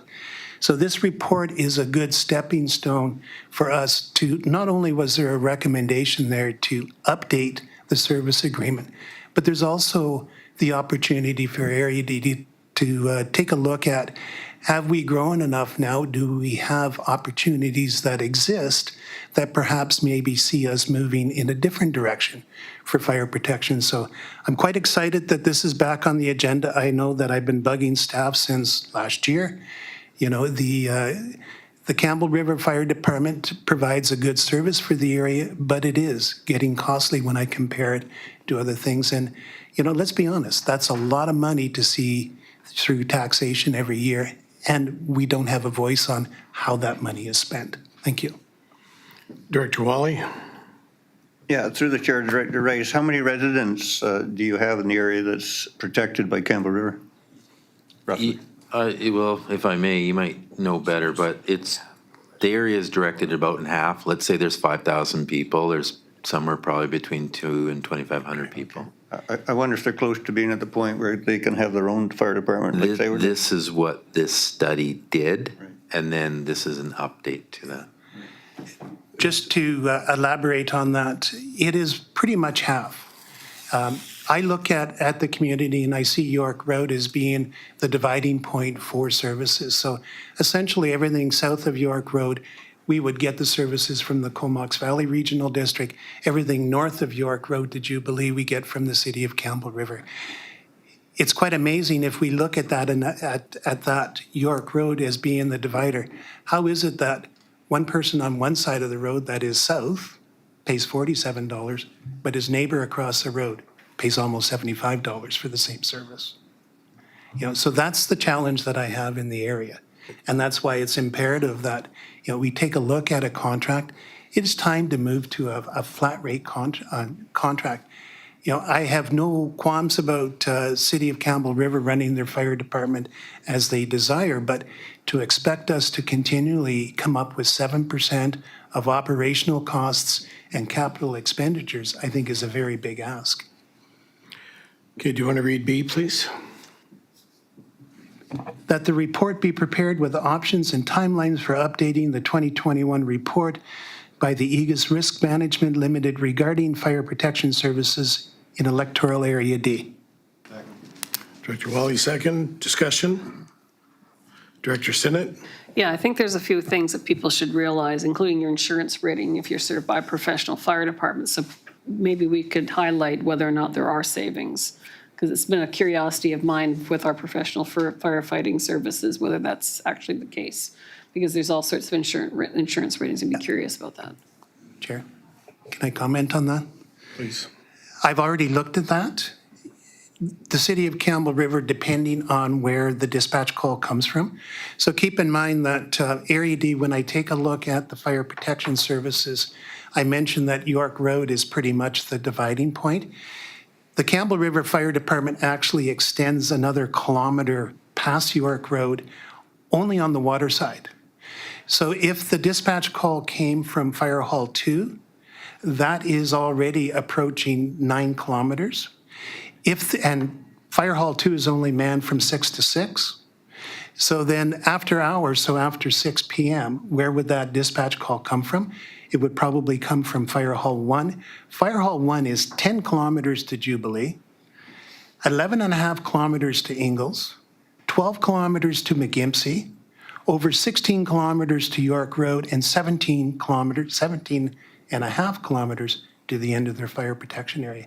So, I mean, I am looking at options, but I have looked at that. In contrast, the Oyster River Fire Department, if we looked at York Road as being sort of the dividing point, they're only 6 kilometers. And they can travel up York Road and hit most of the places. And I do know that we already have issues on York Road where people cannot get fire protection insurance because the fire departments are just too far out, whether it be the Oyster River or the city of Campbell River. I think it's just for decision-making processes, you need to know that there is a consequent potential increase in costs if you change your fire protection service from professional to volunteer. And it'd be interesting to know if that's the case and what that cost would be so you can make a better decision. Yeah, and if I may, Mr. Chair, we're kind of in a hybrid with Area D right now because it depends on when the call comes. If it's I'm just saying professional, full-time, because if it's after 6 o'clock, then those come from volunteers at the South End Hall. So we kind of, under our current system, it's a hybrid of, and I use the word professionals or volunteers. It depends on what time the call comes at. I just think it's information I've received from Chief Verdun that there is an actual calculation by the insurance industry Yeah. depending on your fire service. So if you change it, you need to consider the extra costs that people may incur outside of the fire service cost just to make a better decision. That's all I'm trying to say. The report should encompass all the consequences of the decision, potentially. I mean, Director Chapman. Thank you, Chair. Area D has grown, and I'm talking in favor of this resolution because I think it's time that a proper study be done, independent of us, as to whether or not Area D starts its own fire department, buys their own trucks, train their own staff, equips them, or extends Oyster Bay to provide that service. I mean, it's no skin off my nose personally, whether we use Campbell River Fire Department or not. Doesn't matter to me. So I think it's time that this be studied because of the increased population and some of the responsibilities as well under the new Fire Services Act. Thank you. So call the question. Director Mawhinney. Thank you. I just had a quick question, and I think it's a question for staff. I'm just curious how it would proceed. Would it be referred to a consultant, and how would it be funded? Is it this report, would it be funded through Area D feasibility funds or funded through regular? Yeah, so Area D has a fire service, so we have money in requisition there. And the AGIS, if I'm saying that correctly, that is the consultant. So we'd go back to that consultant and say, can you update the numbers? Okay, so Thank you for on clarifying B. that. So on B, all in favor? Opposed? Seeing none, motion is carried. Cedar Creek, Upper Campbell Lake electrification, report from the CAO be received. Move receipt. Second. Director Rice, Director Colburn. Discussion? All in favor? Opposed? Seeing none, carried. B, that the regional district sponsor the public information meeting with Cedar Creek and Upper Campbell Lake residents for the property owners regarding proposal for electrification to the community. Move recommendation. Second. Thank you. Director Von Esch, second. Discussion? All in favor? Opposed? One opposed? The motion is carried. Wood debris removal, climate resilience services. The report from the CAO be received. So moved. Second. Director Colburn, second. Discussion? All in favor? Opposed? Seeing none, motion is carried. B, that establishing bylaw of wood debris removal services within electoral area D be prepared for review electoral area service committee. Move recommendation. Director Rice. Second. Director Mawhinney, discussion? All in favor? Opposed? Seeing none, motion is carried. B, that established bylaw, did I already read that? No? C, there's two Bs. BB. We'll go BB. That's no big deal. C, that establish a bylaw for climate resilience service includes wood debris removal from electoral area B and C and prepared for review at the electoral area service committee. So moved. Director Marwini. Director Wally. Discussion. All in favor? Opposed? Seeing none, carried. We'll get Director Marwini to take these. WildSafe BC educational programming. I will move that the report from the Chief Administrative Officer be received. Director Lott, second. Discussion. All in favor? Opposed? Seeing none, carried. B, please. I will move that an application for the WildSafe BC community program be submitted for electoral areas B, Cortez Island, and C, Discovery Islands mainland inlets for the January 2025 intake. Second. Second was Director Vanish. Discussion. All in favor? Opposed? Seeing none, motion is carried. Director Sinnott, did you want to take this? Number 7. I'll make a motion that the report from the CEO be received with respect to housing and potential Crown land. Second. Director Vanish, discussion? Director Davis? No? Okay. All in favor? Opposed? Seeing none, motion is carried. B, please. I'm going to make an amendment to this motion. I'm going to say that a letter be sent to School District 72 inquiring whether or not there are lands available for either the school district to develop for housing or over which they have an interest that they own or have a license of occupation or right of access that they'd be interested in disposing to the regional district. You second that, Director Lott? Okay, discussion? I'll speak Vanish? to that. The reason is I had a meeting yesterday with respect to the daycare, and the school district was there, and they're very eager, I think, to assist. I don't know if they're so eager as to dispose, and I think we should always look at that potential. They might create their own workforce housing, which would relieve pressures in the area. So add that as an additional option so it doesn't come off as just so much like, will you just dispose it to us? Director Vanish? I think we're fine with that. Yeah. What our goal here, Director Marwini's goal, is just to find out the inventory that the school has, because they have a variety of different holdings of properties. And upon returning them, if, for lack of a better word, a variety of different awards. Sometimes they can sell it, sometimes it just gets returned to the province. Therefore, their incentives are different. And so I think the motion reads to identifying what those different properties are and what those holdings are, so that if there's some, let's say, there's a particular one we're aware of on Quadra where they hold the property. If they returned it, it would go back to the province, and holding it costs them nothing. However, they have zero intention of doing anything with it. So if we could better identify those and help motivate them that, well, if they're not going to do anything for, I think they have the mentality of, if it doesn't cost us anything, well, why should we bother doing anything? And that can inhibit the greater good of usage of that. So our intent here was just to find out what they are, find out their holdings of that property, and what the disposition would be, and then we're better able to approach them and say, hey, this one here, we may have an interest in it, and they don't really have any, they wouldn't have an advantage or an interest in it. And so I think they take the default of just saying, well, we have this, we can't sell it, it doesn't cost us anything, we might as well just hold it. And there might be some greater use to that. So that was the intent. I don't think your motion inhibits that. So I'm fine with it if Director Marwini is, because I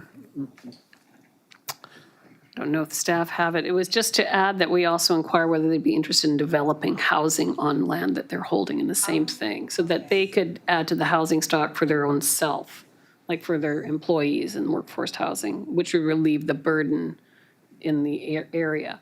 And that's only because I was talking with Mr. Sismic, and they're very eager to assist. And I think it's sometimes faster and easier for them to think that way, just opening another option to discuss.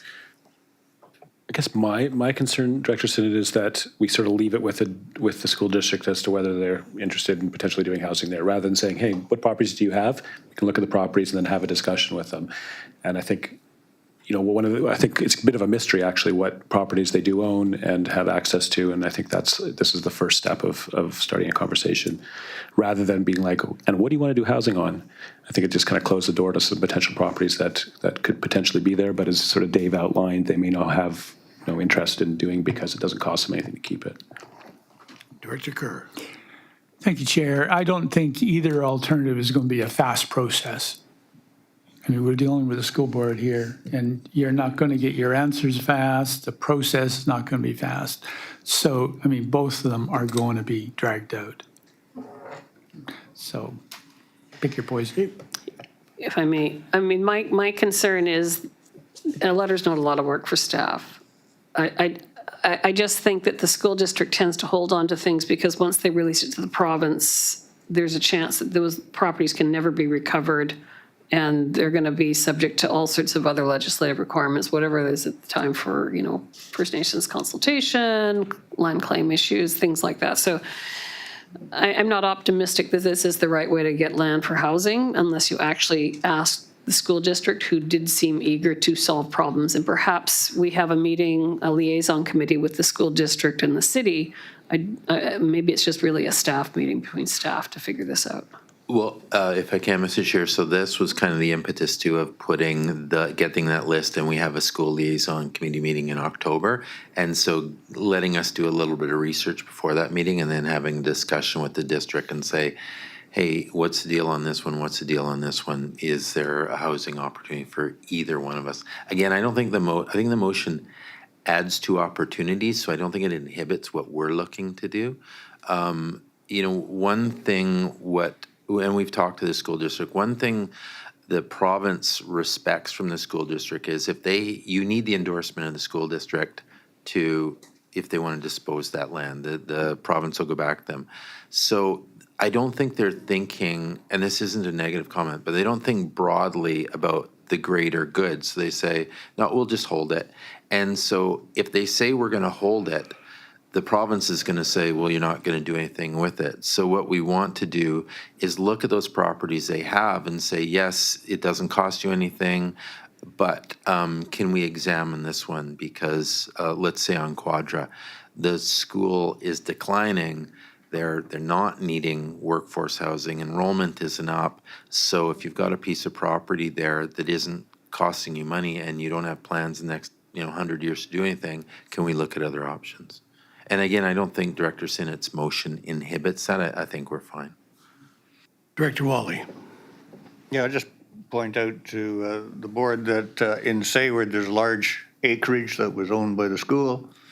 They had a big gym on it, school buildings. They built a new school in the village. Had no problem at all selling that to a private person who's now turned it into a farm. See, under that scenario, though, they can benefit from it. There are properties they own, well, they don't own, they have right of title to it, that if they return, there's no benefit. They just give it back, and then the province goes through a hierarchy of it. So they look at it and go, well, there's not costing us anything, and there's no benefit. We'll just keep it. And just kind of socializing that idea of, well, if that's the scenario, maybe we can look at something else. Okay, so call the question. And the motion, all in favor? Opposed? Seeing none, motion is carried. Number 8, Director Lott, did you want to do that? Active Transportation Network Plan, that report from the Chief Administrative Officer received. Your Second. microphone, please. Your microphone. I just want to, I got to call out Director Lott here because I recently realized they used the same microphone system in Gold River, and he was excellent at it. Yeah, because he stays on all the time, and you guys can work that out for me. Touche. I do the same thing. Active Transportation Network Plan, Move that the report from the chief administrator officer be received. Second. His mic's not working? You gotta I'm sure. push it in a little bit. That one's loose. Ben, It says it's working. no, I know you just gotta push Maybe it. they need to be a little closer to it. Exactly. Oh, there we are. How's that? Hey, Ah, there we go. Thank you very much. Makes it more awkward that I called you out earlier now. that was too loud. Could you go back to where you couldn't hear? I'll talk right into it. Okay, we have a motion on the floor. Do we have a second? Director Wally, discussion? All in favor? Opposed? Seeing none, carried. Do you want to do B, please? Be that the 2024 and 2028 financial plan be amended to incorporate 50,000 from the BC Active Transportation Network Plan Grant Program and up to 50,000 from the Electoral Area C Community Works Fund be funded. The activities approved as part of the application to the program. Second. Director Moini, second. Discussion? Director Chapman? Can someone just remind me, that we have a transportation study being done now?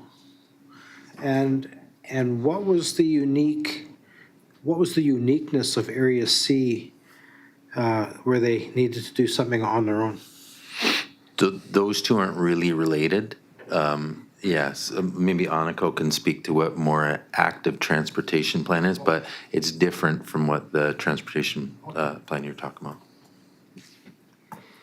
Okay, so all in favor? Opposed? Seeing none, motion is carried. C, Director Lott. Carry on. Okay, C, that Urban Systems be awarded the contract to carry out the Electoral LRC Active Transportation Network Plan project per its response to RFP.05-24. Second. Director Moini, second. Discussion? All in favor? Opposed? Seeing none, motion is carried. So let me ask the board, did you want to take a 10-minute break now after 2 hours, or did you want to continue on? We'll take a 10. Take a 10? Yeah, let's take 10. Okay, so we will resume back basically at 2:30.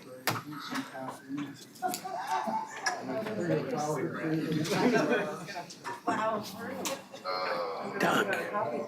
Missed you.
Everybody in their seats?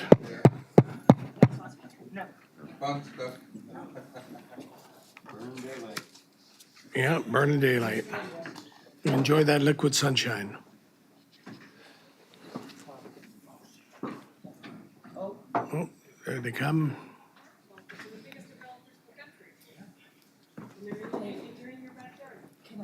Okay, Director Lott. Oh, missed him.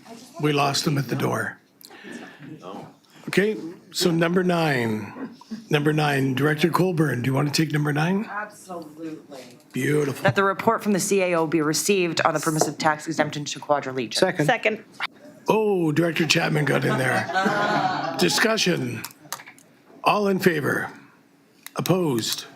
Seeing none, carried. B, please. That a bylaw be prepared for the board's consideration, which would allow a permissive tax exemption for 2025, all land and improvements in property, Class 8 recreation nonprofit for Lot A of DL 24 Plan VIP 30584, Sayward District Folio number 772, 16713.15, Royal Canadian Legion, branch number 154, Harriet Bakewater Island. Second. Sorry, could you repeat that? No. Okay. Not a chance. Second was Director Wally. Discussion. All in favor? Opposed? Seeing none, motion is carried. Number 10, we'll get Director Chapman. Number 10, permissive tax exemption, Surge Narrows Community Association, that the report from the Chief Administrative Officer be received. Second. Director Von Ness, second. Discussion. All in favor? Opposed? Seeing none, motion is carried. B, that a bylaw be prepared for the board's consideration, which would allow a permissive tax exemption for 2025 for all land in property class 1 residential for District Lot 302, Sayward District Folio 77218-430, Surge Narrows Community Association, Reed Island. Do I have a second? Director Mulwany, discussion. All in favor? Opposed? Seeing none, motion is carried. Number 11, we'll get Director Lanyon. I move that the report from the Chief Administrative Officer be received. Second. Director Chapman, discussion. All in favor? Opposed? Seeing none, carried. B, please. And that an application to the 2024 Disaster Resilience and Innovation Funding Program to support the activities identified in the August 16th, 2024 report from the Chief Administrative Officer be received, and that the regional district commit to management of the grant if the application is successful. Second. Director Chapman, discussion. Director Kerr. Thank you, Chair. And there's two parts to this, and I'd like to separate them both. One is the, what is it, Cadflag Creek segment of it, and the other one is the Clyquot water system. And I'd certainly like to see the Clyquot water system go through.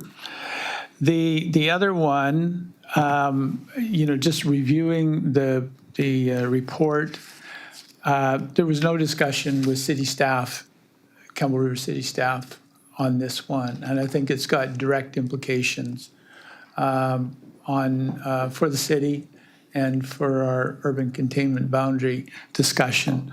So I would like to defer a decision on the first part.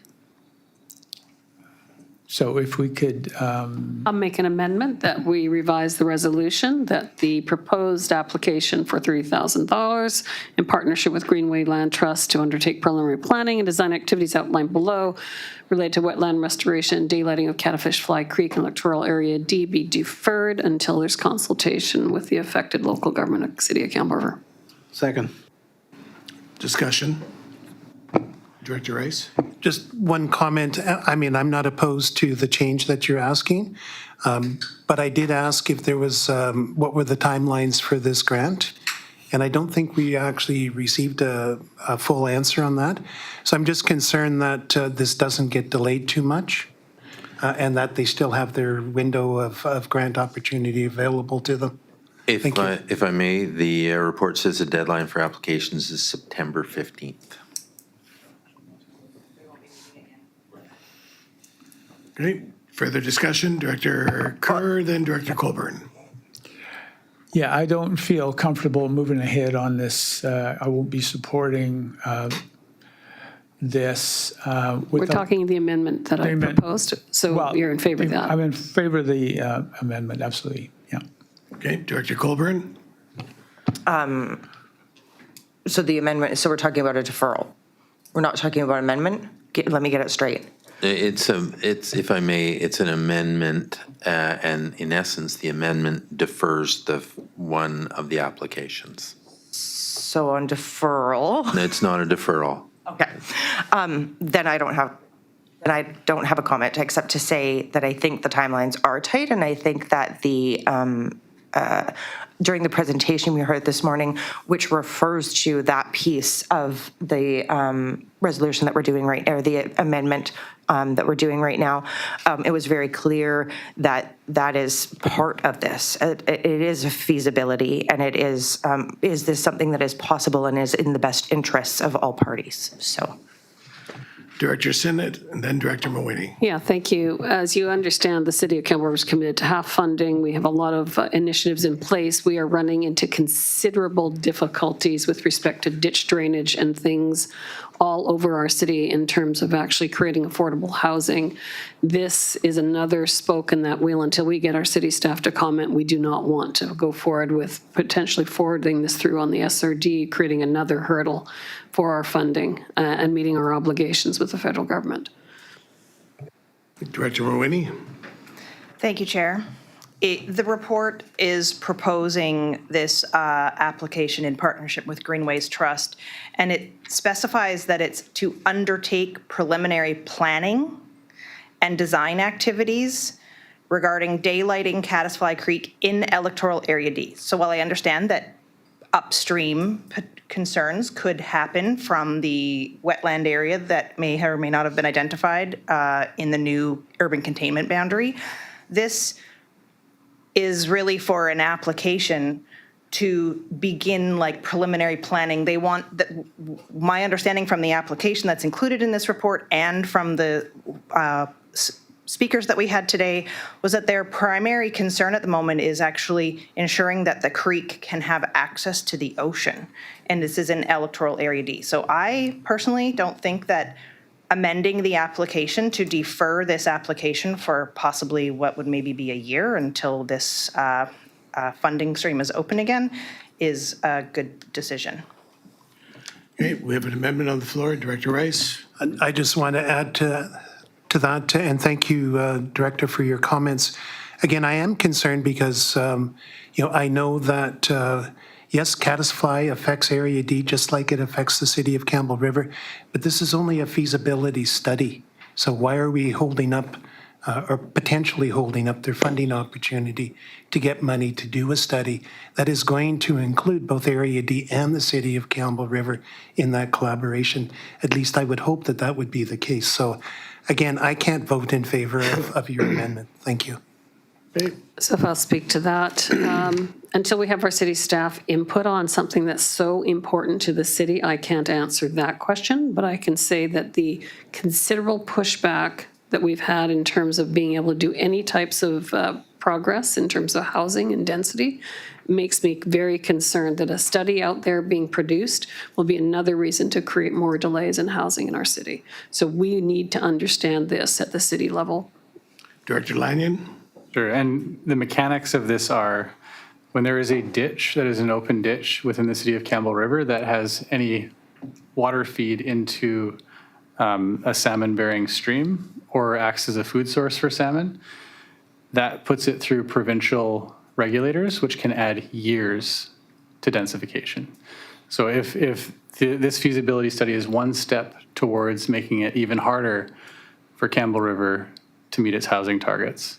So we're choosing environment versus housing in a lot of cases, unfortunately.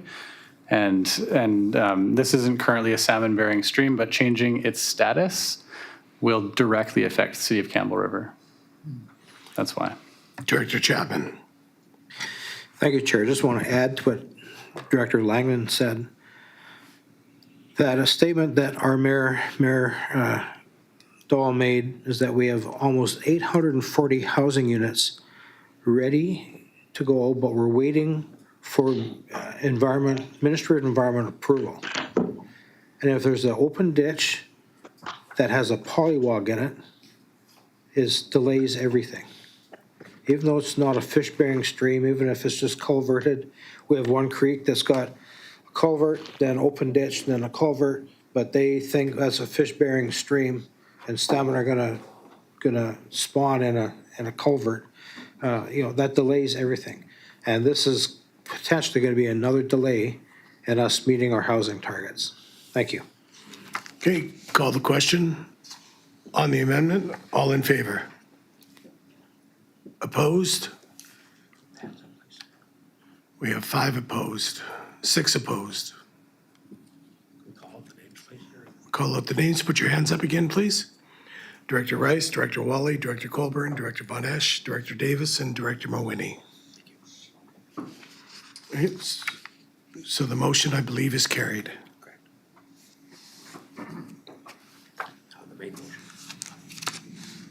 Pardon me? The main motion as amended. The main motion as amended. Main motion as amended. All in favor? Opposed? Director Von Esch and Director Mawhinney? What are we voting on? Can you remind me, please? Sorry. We voted on an amendment to the motion, and then we just voted on the main motion as amended. All in favor? Again, I already did that. Yeah, did all that. I just have a question on that, the vote on the amendment. Can you, please, I don't know if there's a technical term for like reading out the answer. There was 6 opposed, and how many were in favor? Mr. Chairman, we counted 5 opposed rather than 6. Those being Directors Rice, Wally, Colburn, Von Esch, and Mawhinney. I believe that Director Davis had his Davis. hand up as well. And Director Davis? There was 6 opposed. And there's 13 here, so if you're not opposed, you're in favor. Okay, so there was 7 in favor. Thank you. Okay, so still calling the question? No, you haven't No. called it. Doesn't change. Doesn't change. Okay. Number 12, Fire Safety Act Compliance Alternatives. The report from the CAO be received. So moved. Director Mawhinney, Director Von Esch, discussion. All in favor? Opposed? Motion is carried. I'll move Sorry, go I'll ahead. move that a report to examine alternatives for meeting the requirements of the Fire Safety Act be prepared for further consideration. Director Wally, second. Discussion? All in favor? Opposed? Seeing none, motion is carried. If I can, Chair, on that, who's going to be doing that report?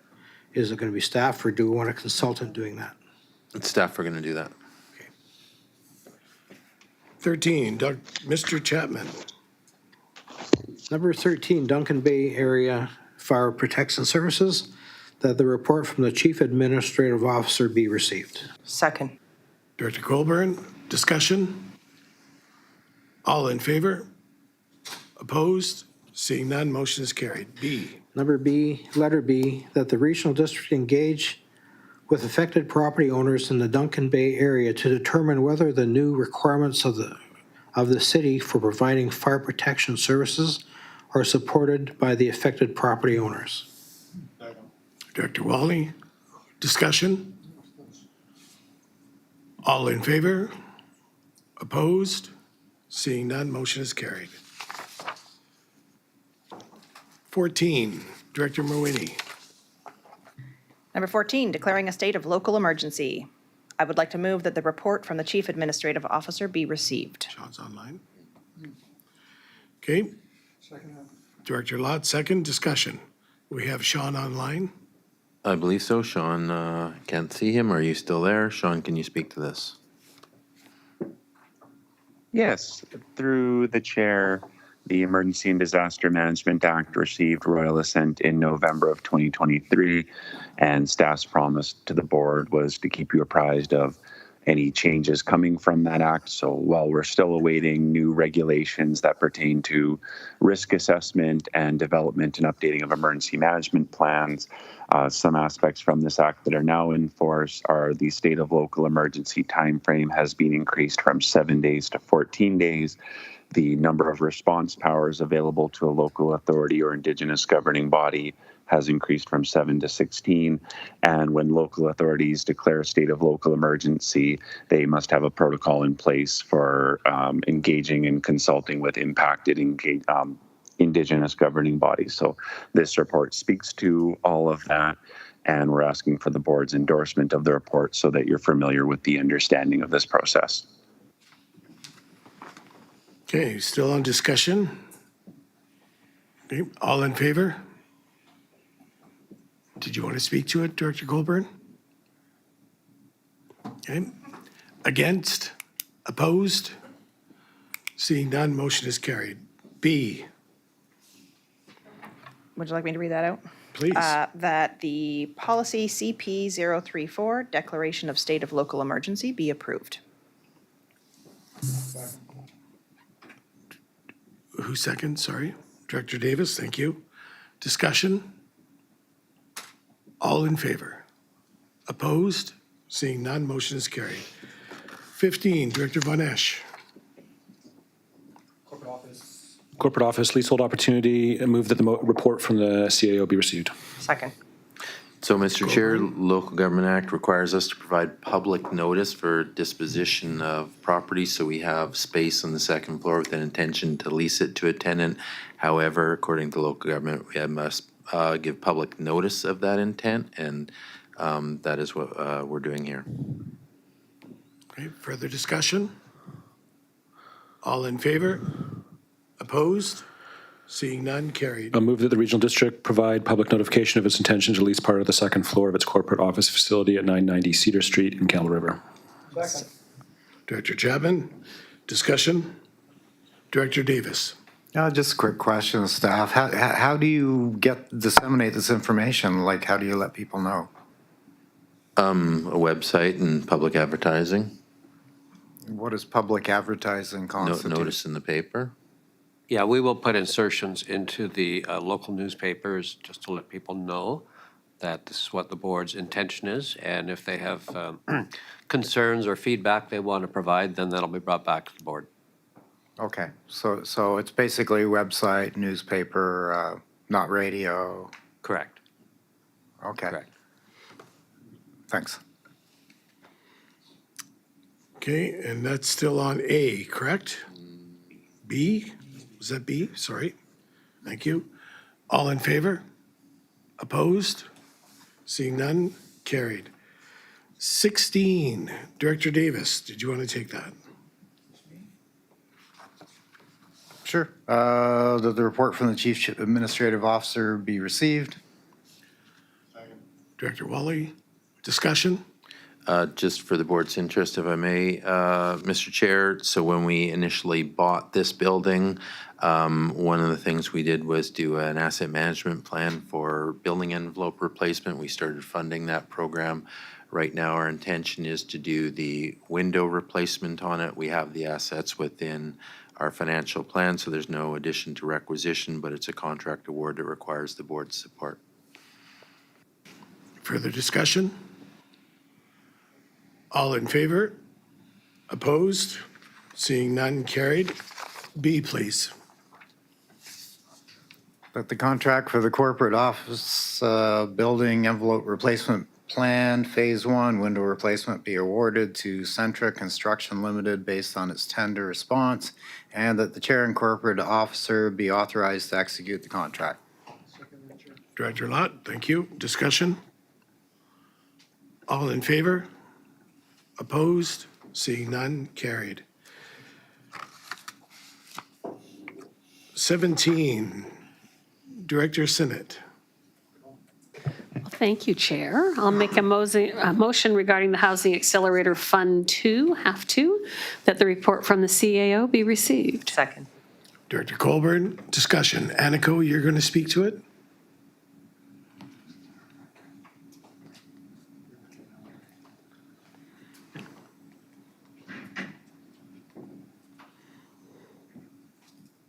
Thank you, through the chair to the board. The regional district has just been recently informed of a new intake for the Housing Accelerator Fund through CMHC. We are eligible to apply for the funding based on the fact that we did apply to the first round of the half fund. Unfortunately, we were unsuccessful at that time. We are seeking the board's approval to revisit our initial application from last year and come up with requirements through their new program guide to provide the most up-to-date action plan that we can provide in order to meet the requirements of the half funding and hopefully at this point be successful. There are just a few differences, I believe, between this intake and the one previous. Madison might be able to give us just a little more detail on what the regional district will be revisiting as part of this funding intake, but we believe that we have what we require mostly in place with a little bit of tweaking to provide an application prior to the September 13th deadline. Yeah, so the new half, or the half 2, as it's being referred to, has very few differences. And we are eligible because we were not successful with our first round application, as Aniko said. Basically, we'll be making updates to the action plan that was used in the first application and really establishing with the CMHC which, if all or any of our electoral areas are eligible. As in the first round, it was suggested that we apply for all of the electoral areas, even though it was found that measuring the outcomes of growth through the process may not look the same for each electoral area. So unfortunately, in the first round, regional districts were not successful through applications. It is a federal fund, as you all know, so CMHC's understanding of how regional districts and planning they don't fully understand our scope here. So yeah, if there's questions though, we can answer some specifics as best as we can. Thank you. Director Wally and then Director Vonesh. Correct me if I'm wrong, but I thought that I had read that there were 5 best practices that were required to make this application. And as far as I see it, I don't think the electoral areas are willing to adopt 5 of those best practices. So I think we're hooped. What do you think? So we were given more framework for the updated action plan, which refers to actually 10 best practice items that were found in successful applications throughout the large and smaller applications. So Campbell River's action plan would have been one of those successful applications. And we were referred those 10 best practices and told to incorporate them into our action plan. You are correct. Parts of those best practices are maybe a challenge for us to accomplish in all electoral areas. Okay, Director Vonesh. Thank you, Chair. Yeah, I guess, similar concerns there. We don't have the growth measurements. Do you feel like those have changed? Will, electoral areas A, B, and C be part of the application? And if so, what are the 5 projects that they're saying are a minimum that need to be identified? I thank you through the chair.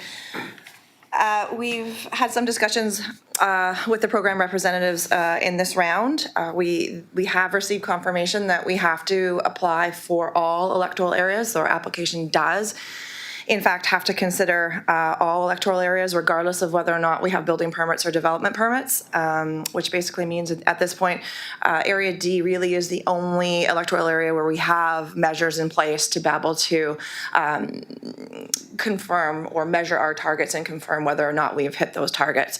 The report does stipulate that we don't know how successful we will be given our current situation. However, we are still encouraged to apply. There are still a number of new best practices in this round that we think are applicable to all electoral areas, that are achievable, and that will help support our application. So again, we're still encouraging that.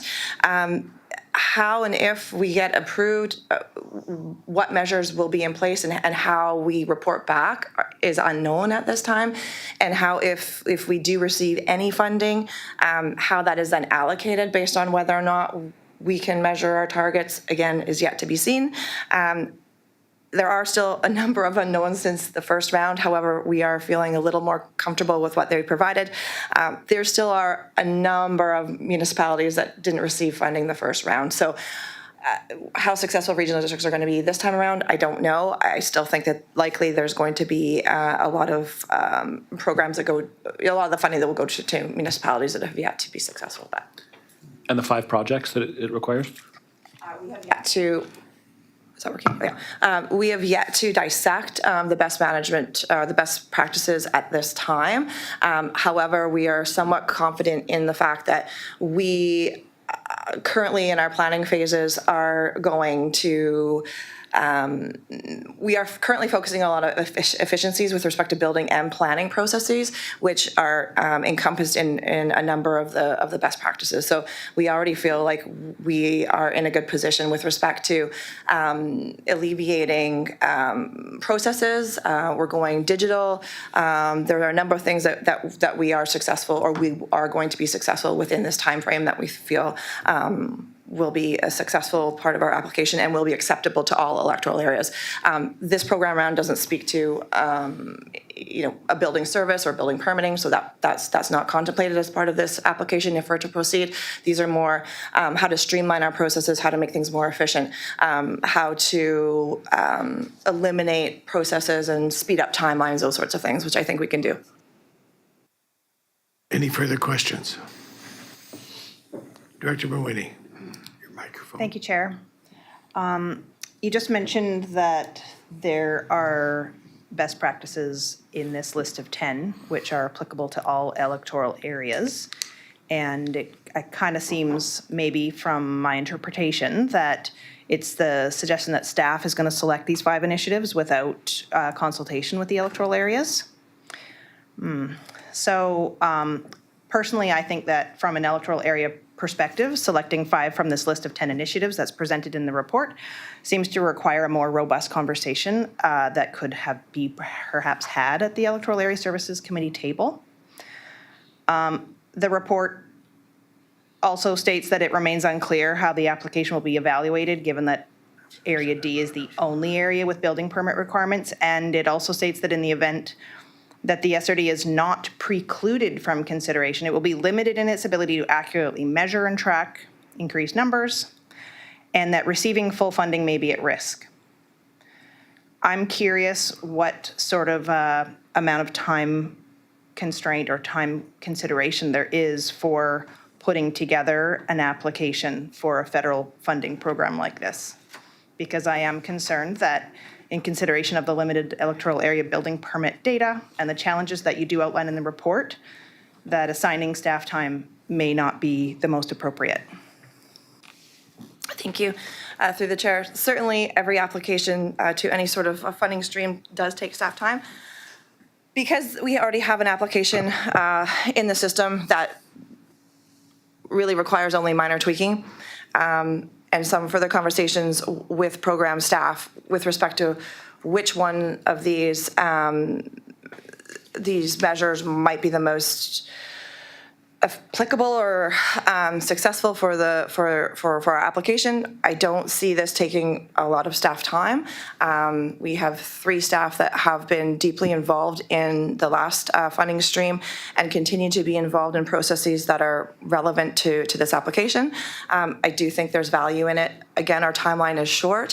What our application includes is a list of items that are approachable or manageable from the policy and regulatory regime that the regional district has.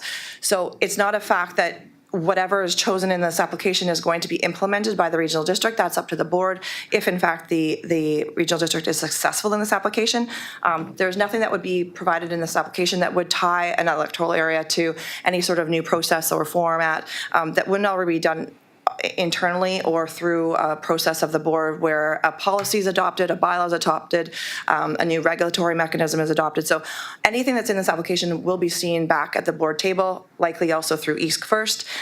So I really don't feel as though there's anything in here that staff would be overstepping as part of the application. Director Rice. Thank you, Chair.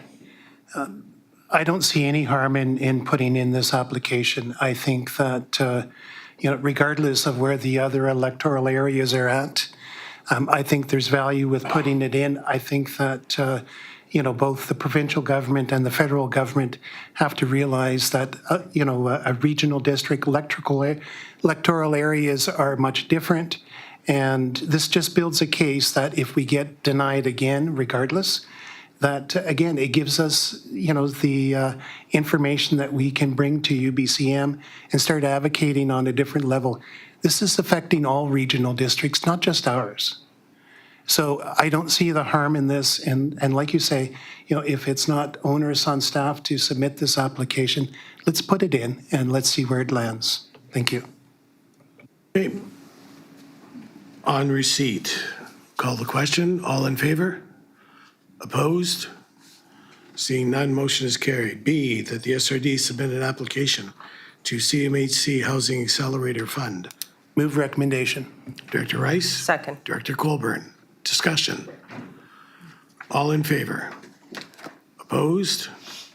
Seeing none, motion is carried. Thank you, ladies. 18, Director Mawhinney. Thank you, Chair. Comox Strathcona Regional District Bylaws. I'd like to move that the report from the Chief Administrative Officer is received. Second. Director Von Esch, discussion. Gesundheit. I have a question. Go ahead. Thank you. I was really pleased to read in this report of the pending release of the Regional District's bylaw webpage. I think that's great. The question is there an estimate of the number of bylaws which need revising and what percentage of these would require elector approval? And perhaps you could provide an example of a bylaw which would require electoral approval to rename. Go ahead, Mr. Yates. Thank you, Mr. Chairman. So the Comox Strathcona Regional District had approximately 3,400 bylaws when it was split into the Comox Valley and Strathcona. We have never done a full audit of how many of those are in fact applicable to the Strathcona portion of that. We estimate it's probably in the hundreds, but we haven't done an actual count. As a representative for electoral area J, in many of those bylaws, to something as simple as changing the name of an electoral area in a service bylaw, we've been told would require the approval of the electors. So we're hoping that through this process, we can take care of 90% of the bylaws that can be done through a revision process and not have to go to the electors for approval. At this point, we don't have an actual number. And so if the board accepts the recommendation today, then we would start the process, and that would obviously require us to do an audit of what are we looking at, what is the quantity, what are the priorities, and work on that basis. Right. One more. I have a follow-up question, if I may, Chair. Go ahead. Thank you. I'm curious if it's been considered that this process needs to be completed prior to the release of the bylaw webpage, or if the work will be done in tandem with the page as it's prepared and goes live. If I may, Mr. Chairman, our plan is to include on the Regional District's bylaw webpage all of the Strathcona Regional District bylaws. These bylaws, as they become available and suitable for publication, they would be added to that. So we would not hold up the whole process. Director Wally, then Director Colburn. So a question to Mr. Yates. Am I correct in assuming that these are bylaws we're unfamiliar with and therefore we're not enforcing them? In some cases, that may be true, but in other cases, no. Of the the 4 electoral areas, 3 of them are no longer named or designated the same as they were under Comox Strathcona. For example, electoral area A used to be electoral areas, I believe, H and K. Yeah. Or H and J or something like that. So there's a tremendous amount of confusion that is possible on the part of the public. If we were to just publish those bylaws and people would not know what they apply Right. to or what the regulations So what was behind my question was what would happen if we just rescinded the whole bunch of them, all of them, and then if we need a bylaw, we'll make a new one? That may be the preferred way to go on some of them. You bet. Director Colburn. I have a really tongue-in-cheek question. Is there any government funding available to do all of this back work that we need to consider from the province splitting those 2 regional districts? When we asked the province this question some years ago, they said, whoops, we never thought of that. We should have included that in the letters patent, but we didn't. Thank you for that. Okay, so still on receipt? All in favor? Opposed? Seeing none, motion is carried. B, I'll move that a program of revising Comox Strathcona Regional District bylaws to reflect electoral area names and administrative processes currently in use at the Strathcona Regional District be initiated. Second. Director Von Esch? Oh, you just got in there in time. Discussion? Director Davis? Just curious, when you're talking about electoral area names, were you talking about renaming the electoral areas and giving them actual names as opposed to just letters? That's what already happened. Not in terms of, no, not in terms of letters, but they've changed from when it was Comox, Strathcona. Yeah. No, I'm just curious if we could give them names. Mr. Chair. Well, not today. Mr. Chairman, that is always a possibility, but it's a separate process for the board. If they wish to make name changes, they could certainly propose that to the province. Fair enough, but I'll defer to the electoral areas on that, so. Well, I think you should check with me because I could get very creative with some of the. Sure. Okay, all in favor? Opposed? Seeing none, motion is carried. Grant aid policy review. The report from, thank you. Second. Director Colburn, discussion? So, Mr. Chair, just so those that, if you're wondering where this policy came up with, we developed this draft policy some time ago, brought it to the board at their request, was not adopted.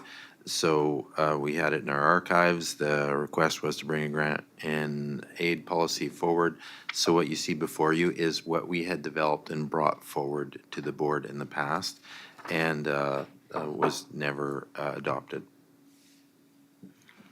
Okay, Director Wally? Yeah, I'll make a subsequent motion when we're finished receipt, please. Okay. On receipt? Oh, I had a question for staff. As part of this, if we're giving financial assistance at the very end at sub 10, it says the regional district may require various conditions. Do we need to have a further requirement that we could require acknowledgements or advertising or promotional support? You know, like if we're going to sponsor something that we get our logos put on or be acknowledged as a donor? Yeah, I mean, absolutely. The board can put, any condition onto a grant, if you will. Section 10, I believe what was included there with may require as a condition of financial assistance. One of the issues that we had when this was brought up several years ago was the capacity or the ability of certain organizations to provide financial statements.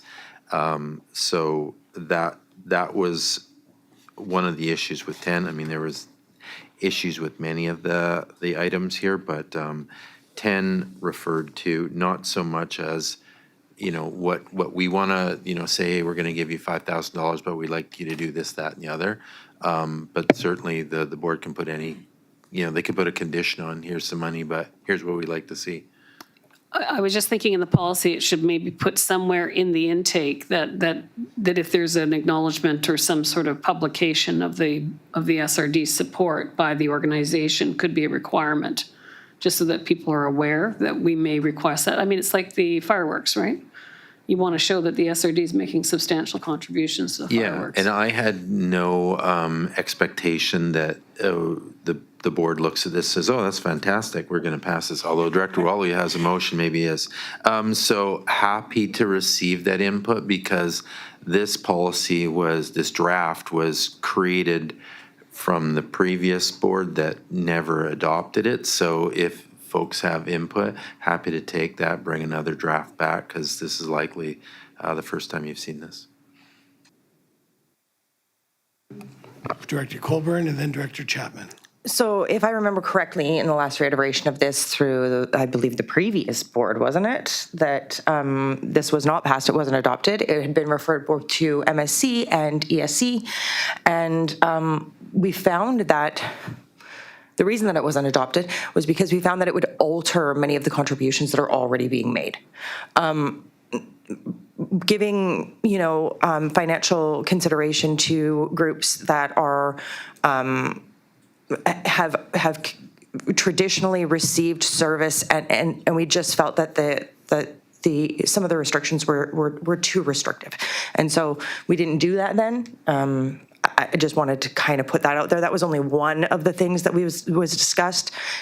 If this is to go forward, I would absolutely be amenable to putting this back to the current MSC and the current EASC, but I'll see how the direction goes of the board with this kind of revision. Director Chapman and then Director Wally. Thank you, Chair. Just following up on what Director Sinnott was saying on acknowledging the regional district, and I'd like to add on how they would do that. Fine to acknowledge it, but they need a plan of how they're going to do that. And that would be nice to know. Yeah, thank you for the input. Yeah. If it's worth it, based on Director Colburn's comments, I can just speak to several of the other issues that were sticking points that the previous board couldn't come to an agreement, I'll say. Some agreed, some didn't. The amounts, for in the past, there was grants and aid given regularly to organizations, let's say for $5,000. And if that was the case, the discussion was, well, if you need $5,000 every year, that's a substantial amount. Maybe you should create a service instead of been given this money. Where grants and aid are delivered to, it was a sticking point with certain electoral area directors that they insisted that the grants and aid come to them instead of the corporate officer. Therefore, we magically never received a grant and aid that was not supported because we never saw them. They always came from the aid directors.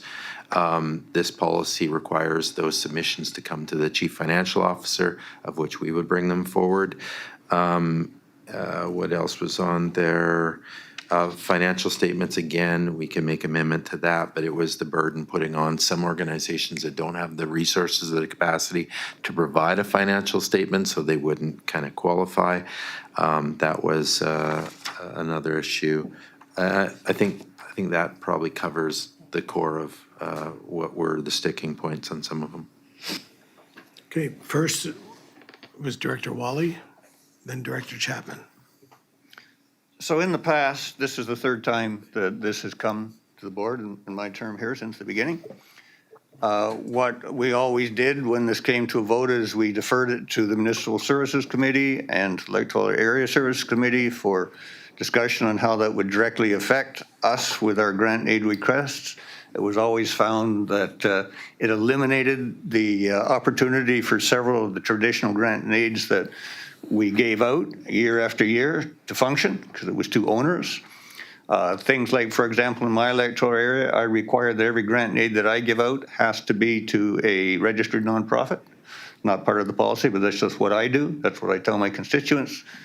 I wouldn't want it to come to the board and the board say, well, that's a great thing, let's approve it, when I don't approve it.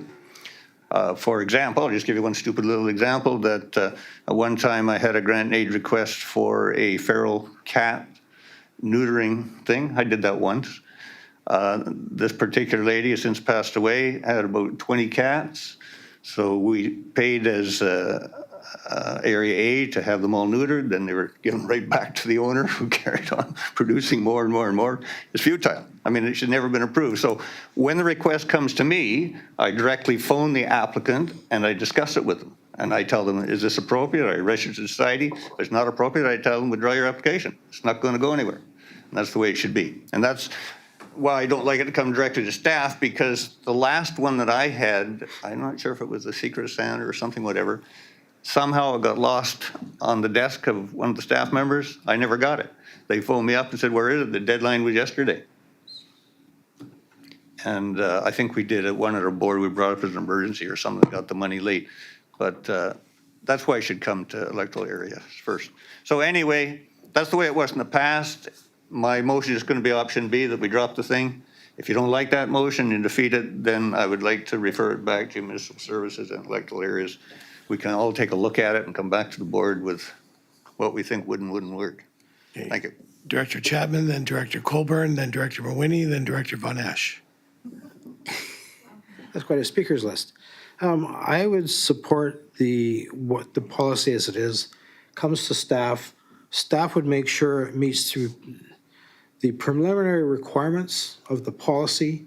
Then if the Director of Finance needs to contact the staff could then give a list to each director what's coming out of there, or a copy of the application. You can still talk to them, but the board wouldn't be considering any of them unless they meet the policy requirements. So, I don't know how many would then be rejected for not meeting the policy, but I think as it's taxpayers' money, and it's a corporate responsibility to make sure that we're dispersing those funds properly. So I like the policy. I think we should keep it. If you want to refer it to each committee, that's fine too.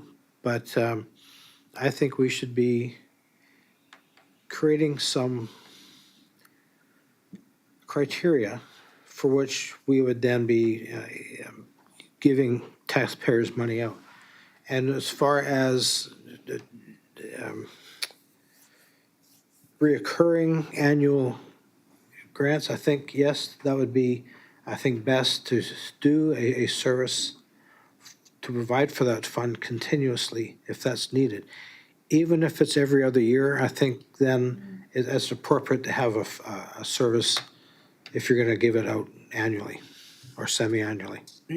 I'll just speak to one item that Director Chapman brought up, and the issue about them coming, the request coming to the Chief Financial Officer. In my 10 years here, we have never once had one that was denied, and therefore the individual director that it's being sent to is making that decision, and directors do not have that authority. They come to the board. So I have not seen one denial in 10 years, which lacks transparency. So that's why they come. The motion or the policy is that they come to the Chief Financial Officer.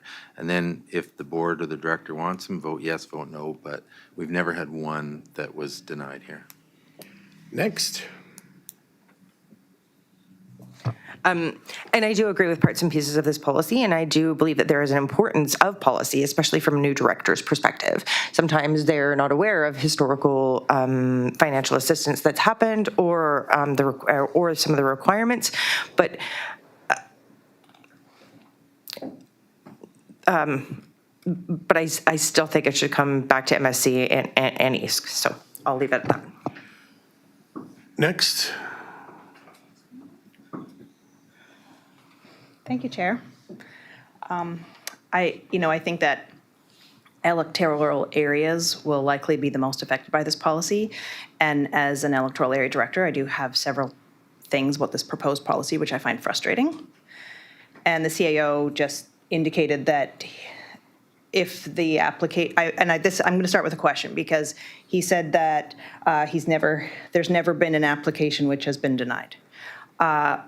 And I guess what I'm wondering is if, the applications are being submitted to the chief financial officer, and the chief financial officer is going to receive the application and ensure that the application meets the criteria for funding requests, will that not also mean that there are some applications which don't meet the funding policy, and then therefore they will not come to the board? No, we would bring every application to the board. As typical, we would say this would not meet the criteria of the policy, however, we don't vote or make decisions, so we would just inform you of that. So I will tell you, since I have been here in 10 years, there has never been one that has come, I can promise you, to EASC or the board that has not been supported. Okay. No, not. Okay, well, I thank you So for. which means all those decisions are being made individually by the director, which the director does not have the authority to do. Okay, well, I can say that in the year and a half that I've been here, that has not been the case. Any application that I've received has been forwarded to the, to staff. So I'm not sure if you're thinking long-term and that has happened, but I can't speak to any that has happened under my watch. So I do respectfully suggest that directors have a more comprehensive understanding of their area than the financial officer. And I think that asking the financial officer to receive applications and communicate with organizations to gather the relevant details is going to add a burden of staff time to administer each application, which is currently being done by directors. Not long ago, I brought a report and request to this board table seeking the possibility of delegation of authority for grant and aid decisions, as is done in the Comox Valley Regional District. This was largely because of concerns that I'd heard about the ongoing time used at the board table to discuss these often relatively small supports provided to local organizations. This policy, to me, seems to be going in the opposite direction, adding costs of management and administration for these same small amounts.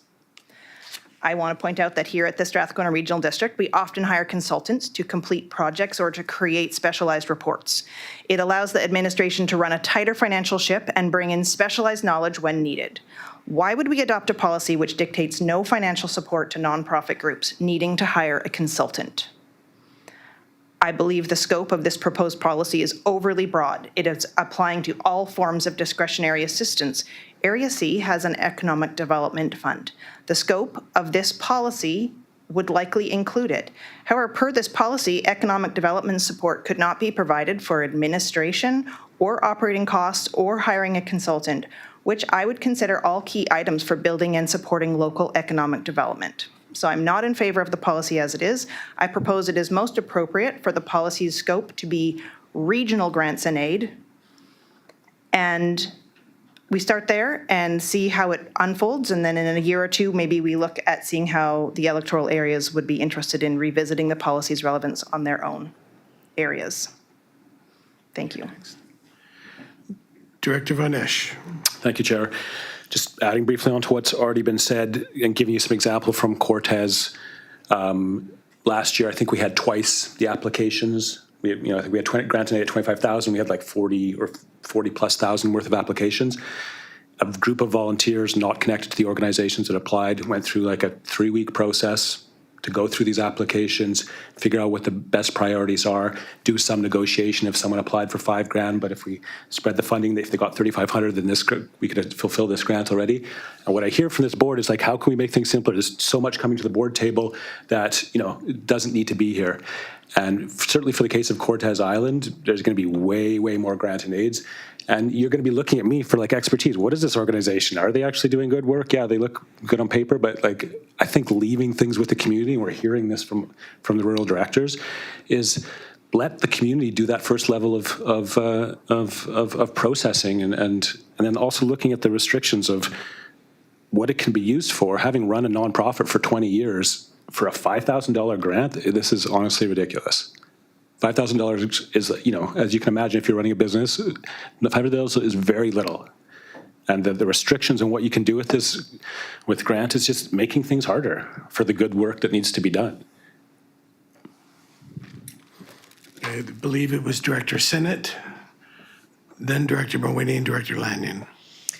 Yeah, I was trying to add to some of my concerns generally. It feels, and I'm a new person in local government, that there's a lot of sophisticated people who know how to go for grants, and there's a lot of people that don't realize they exist. And we create a lot of winners and losers out there, and people continually come to the well, and they know what they're doing. And there's a whole bunch of people out there who are just as deserving, have no clue. And we are responsible for the public purse and the overall well-being of the regional district and meeting our strategic objectives. And I don't see how the current system, which goes on and on and on, which continues to create reliance on our gift giving to various organizations, is helping the community as a whole when you create these winners and losers. So I would prefer the policy actually have an ability to have intake processes, more transparency processes. I'm fine with moving around on different sort of things, like why consulting fees are not consulting fees. Not a big deal to me, but I'm really concerned that we end up with a real skewing of the applicants, and only certain people get ahead and certain people never even know. I'm thinking there's so many small sports organizations that have no clue, and they need a lot of support, like youth organizations. I can see where you do this with you've only got so much money in electoral areas. That's fine. But being involved like with the community foundation, it's a bigger process, and we direct the funding based on the needs assessments and vital signs. Or if there's someone has set up a fund specifically, we actually think about what organizations, if we're not getting those applications, how do we make those organizations come forward so we're actually meeting the needs? So I think it's a little bit more sophisticated, and I think our voters and the people responsible for us, that we're responsible to, need us to be diligent with their dollars. It's not our money, it's their money. Director Mawhinney. Thank you, Chair. I just wanted to point out that the next item on the agenda is 3 requests for financial assistance from Electoral Area C. And with this policy as is, none of these 3 very important and valid applications would be eligible. And that includes the Quadra Island Foundation's application for financial support because they are hiring a consultant to create a vital signs report for Quadra Island. And that would not be valid, neither would liability insurance costs for the Quadra Island Conservancy, who maintains public land that is publicly accessible and is in a highly used piece of land for outdoor recreation in our community for visitors and for residents. And Quadra Island Concerts, who is asking for $1,000 to assist with administration insurance costs for bringing music to our community for the entire winter. So I just want to point out that this policy would negate all 3 of those applications. Director Lanyon. Thank you.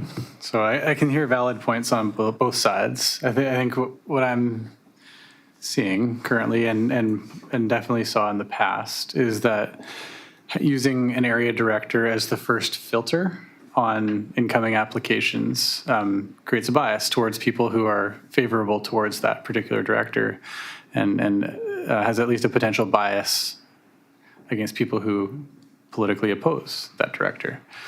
And I think that sets the stage for corruption and for vote buying, essentially, where you make potentially you have the temptation to make your grant decision based on where the most number of votes are going to come for in the next election.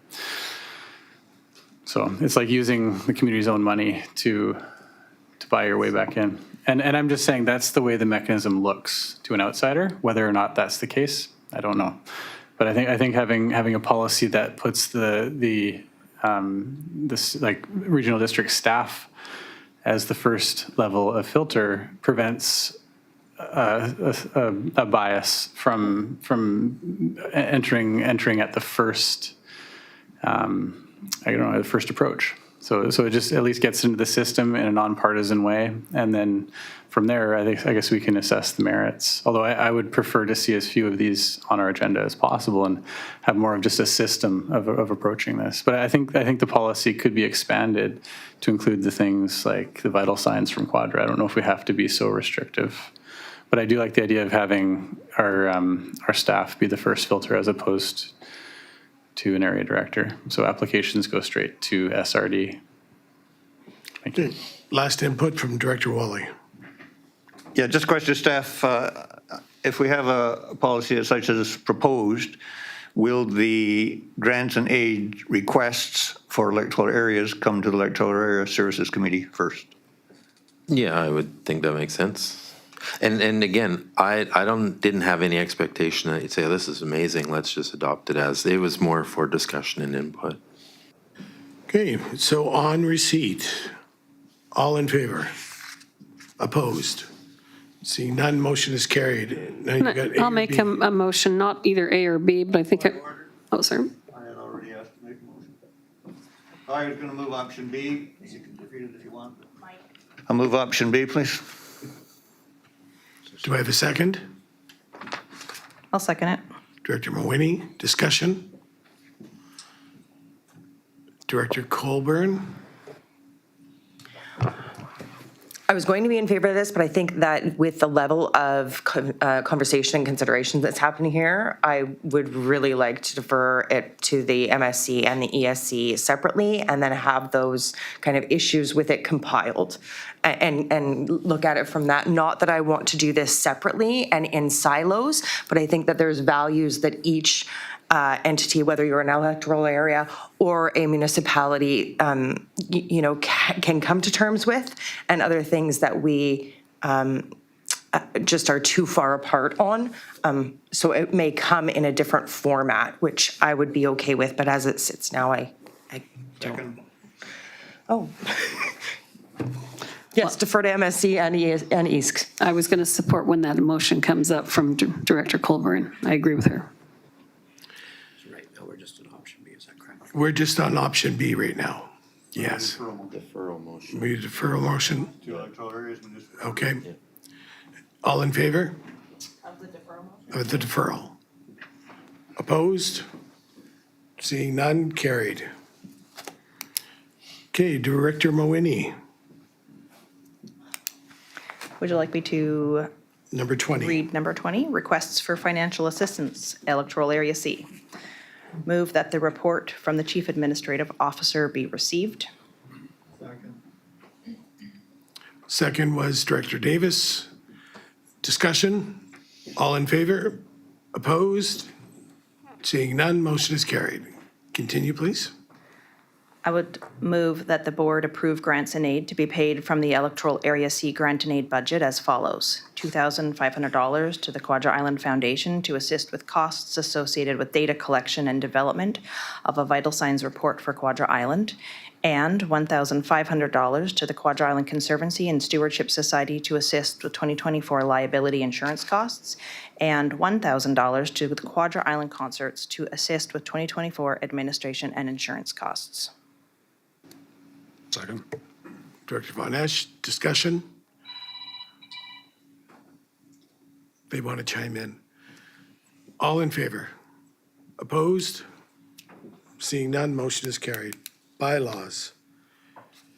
Number 175. Well, I was so close the first time, eh? You weren't close the second I time. wasn't even close the second time. I would move that the report from the CAO be received. Thank you. Wow. Second was Director Wally. Discussion. Just not to add any confusion to it, this is just one of these weird bylaws that with the two participants, and we've been asked and attempted on several occasions to split it. And the inspector is required that there's a consultation process. I'm not certain there's enough money or value in the service, when you look at the dollars and splitting them and engage in public consultation, but that's not for me to decide. So gave you a couple options. A is pretty the easy one. Sorry, that we just continue basically what we're doing now, and there's support from the two participants in that. In the past, there was no chance of getting support from the two elected participants. And B is, again, engage in a public consultation that I'm not sure that's worthy. Okay. A or B? Like I have a Director comment. Rice? I've got a question to ask first. I'm just wondering, I do believe, talking to Director Van Esch, that it's important that we do have this as separate services.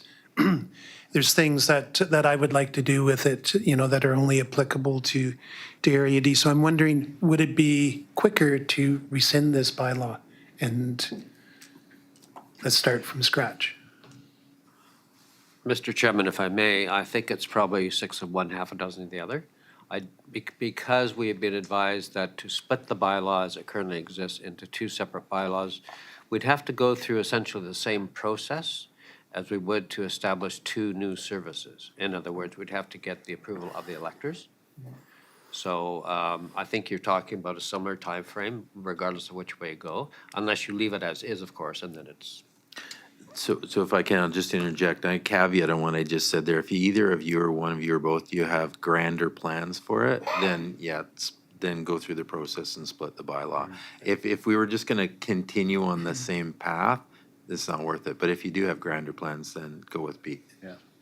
Well, what I'm looking at is that at some point Area D has to go back and start taking a look at sewers and how do we bring that about? And this service is already made for that. So, I mean, again, I think it's quite important. I'm just looking for the easiest way to do it. And I know that when I talked to Director Vanesh, I mean, I think he's not opposed to option B.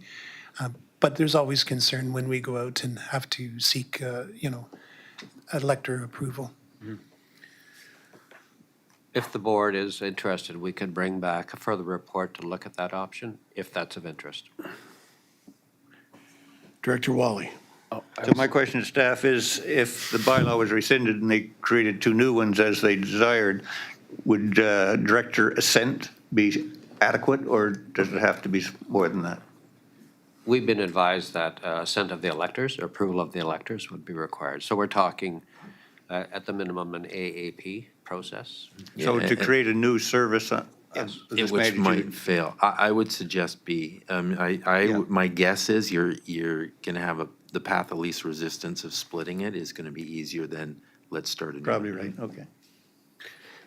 My initial inclination was to keep it the same, and then speaking with Director Rice, it sounds like, you know, if he wants to do some bigger things in electoral area D, let's say he wants to put $100,000 into to spend in the coming years, I want to put $20,000 in, there's no way to split that amount and actually do separate projects within it, within the current service. Just, I mean, consent between the two and a handshake kind of deal. So I think if you're talking grander, bigger financial plans, splitting it is, B is the option. Yeah, but just to be clear, if I don't want to put a lot into it and spend a little bit, and he wants to put a lot into it and spend a lot, is that possible within the same service? I think we'd have to change the funding formula for the Yeah. service in order to do that. Is that possible? Is that an easy route? Anything is possible. Is that easier than creating 2 new services? Well, you're splitting it. Again, I go with, based on the discussion I'm hearing, I would go B. Okay, let's do it. Okay. Director Mulvaney for last Thanks. comment. Yeah, I'm just curious. I felt like maybe the liquid waste management service was used recently for some It work on was, Cortez. So yeah. if we were to like remove it and delete it, because by postponing it this indefinitely, would that jeopardize the work that was already being done in No, this I mean, service? that had, what made that easy was you had consent of the 2 directors. That was virtually impossible in previous regimes. So that, there was a pot of money, it wasn't being added to, it was just there. So the 2 directors consented, we withdrew some, we did some work on it. The pot gets a little bit smaller. But as was mentioned, if you're gonna have a grander plan and you're gonna fill that pot up, you're gonna fill it up unequally, you need a different funding, so you should probably split it. Okay. Go ahead, Director Rice. I'd like to move option B, that bylaw number 157. Oh, sorry, still on receipt? Oh, sorry. All in favor? Opposed? Seeing none, motion's carried. Now, Director Rice. Like to move option B, that bylaw number 157 be amended to reflect approval by the electors instead of approval by the service participants, so that it may be resubmitted to the Inspector of Municipalities. Second. Director Von Esch, discussion. All in favor? Opposed? Seeing none, motion is carried. Okay, Cortez. Sorry? Number 2 or so. Oh, sorry, missed it. Q Cove, sewage and treatment system. The report from the CAO be received. Move receipt. Second. Second, Director Colburn, discussion. So if I may, Mr. Chair, just a couple options. We introduced this bylaw again to fill the needs of a grant application to have a borrowing authority at third reading.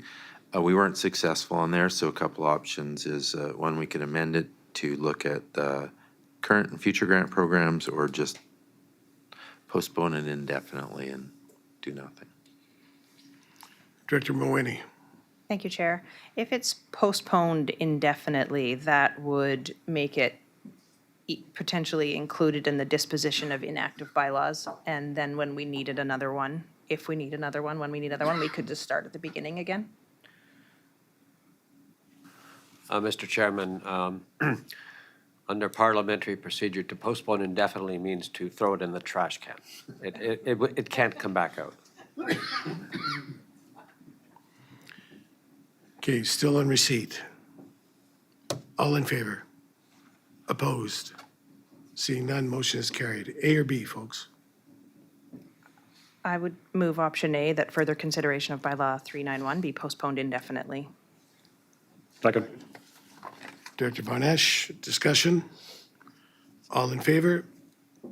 Opposed? Seeing none, motion is carried.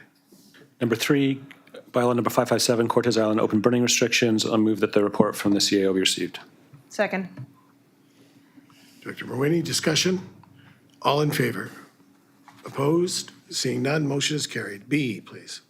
Move that the bylaw number 557, being a bylaw to regulate open burning activity within the South Cortez Fire Protection Area, be now introduced and read a first time. Second. Director Mawhinney, discussion? Director Barnesh, did you want to discuss something or? No yet? Okay. All in favor? Opposed? Seeing none, motion is carried. Move that the rules be suspended and bylaw number 557 be given second and third readings.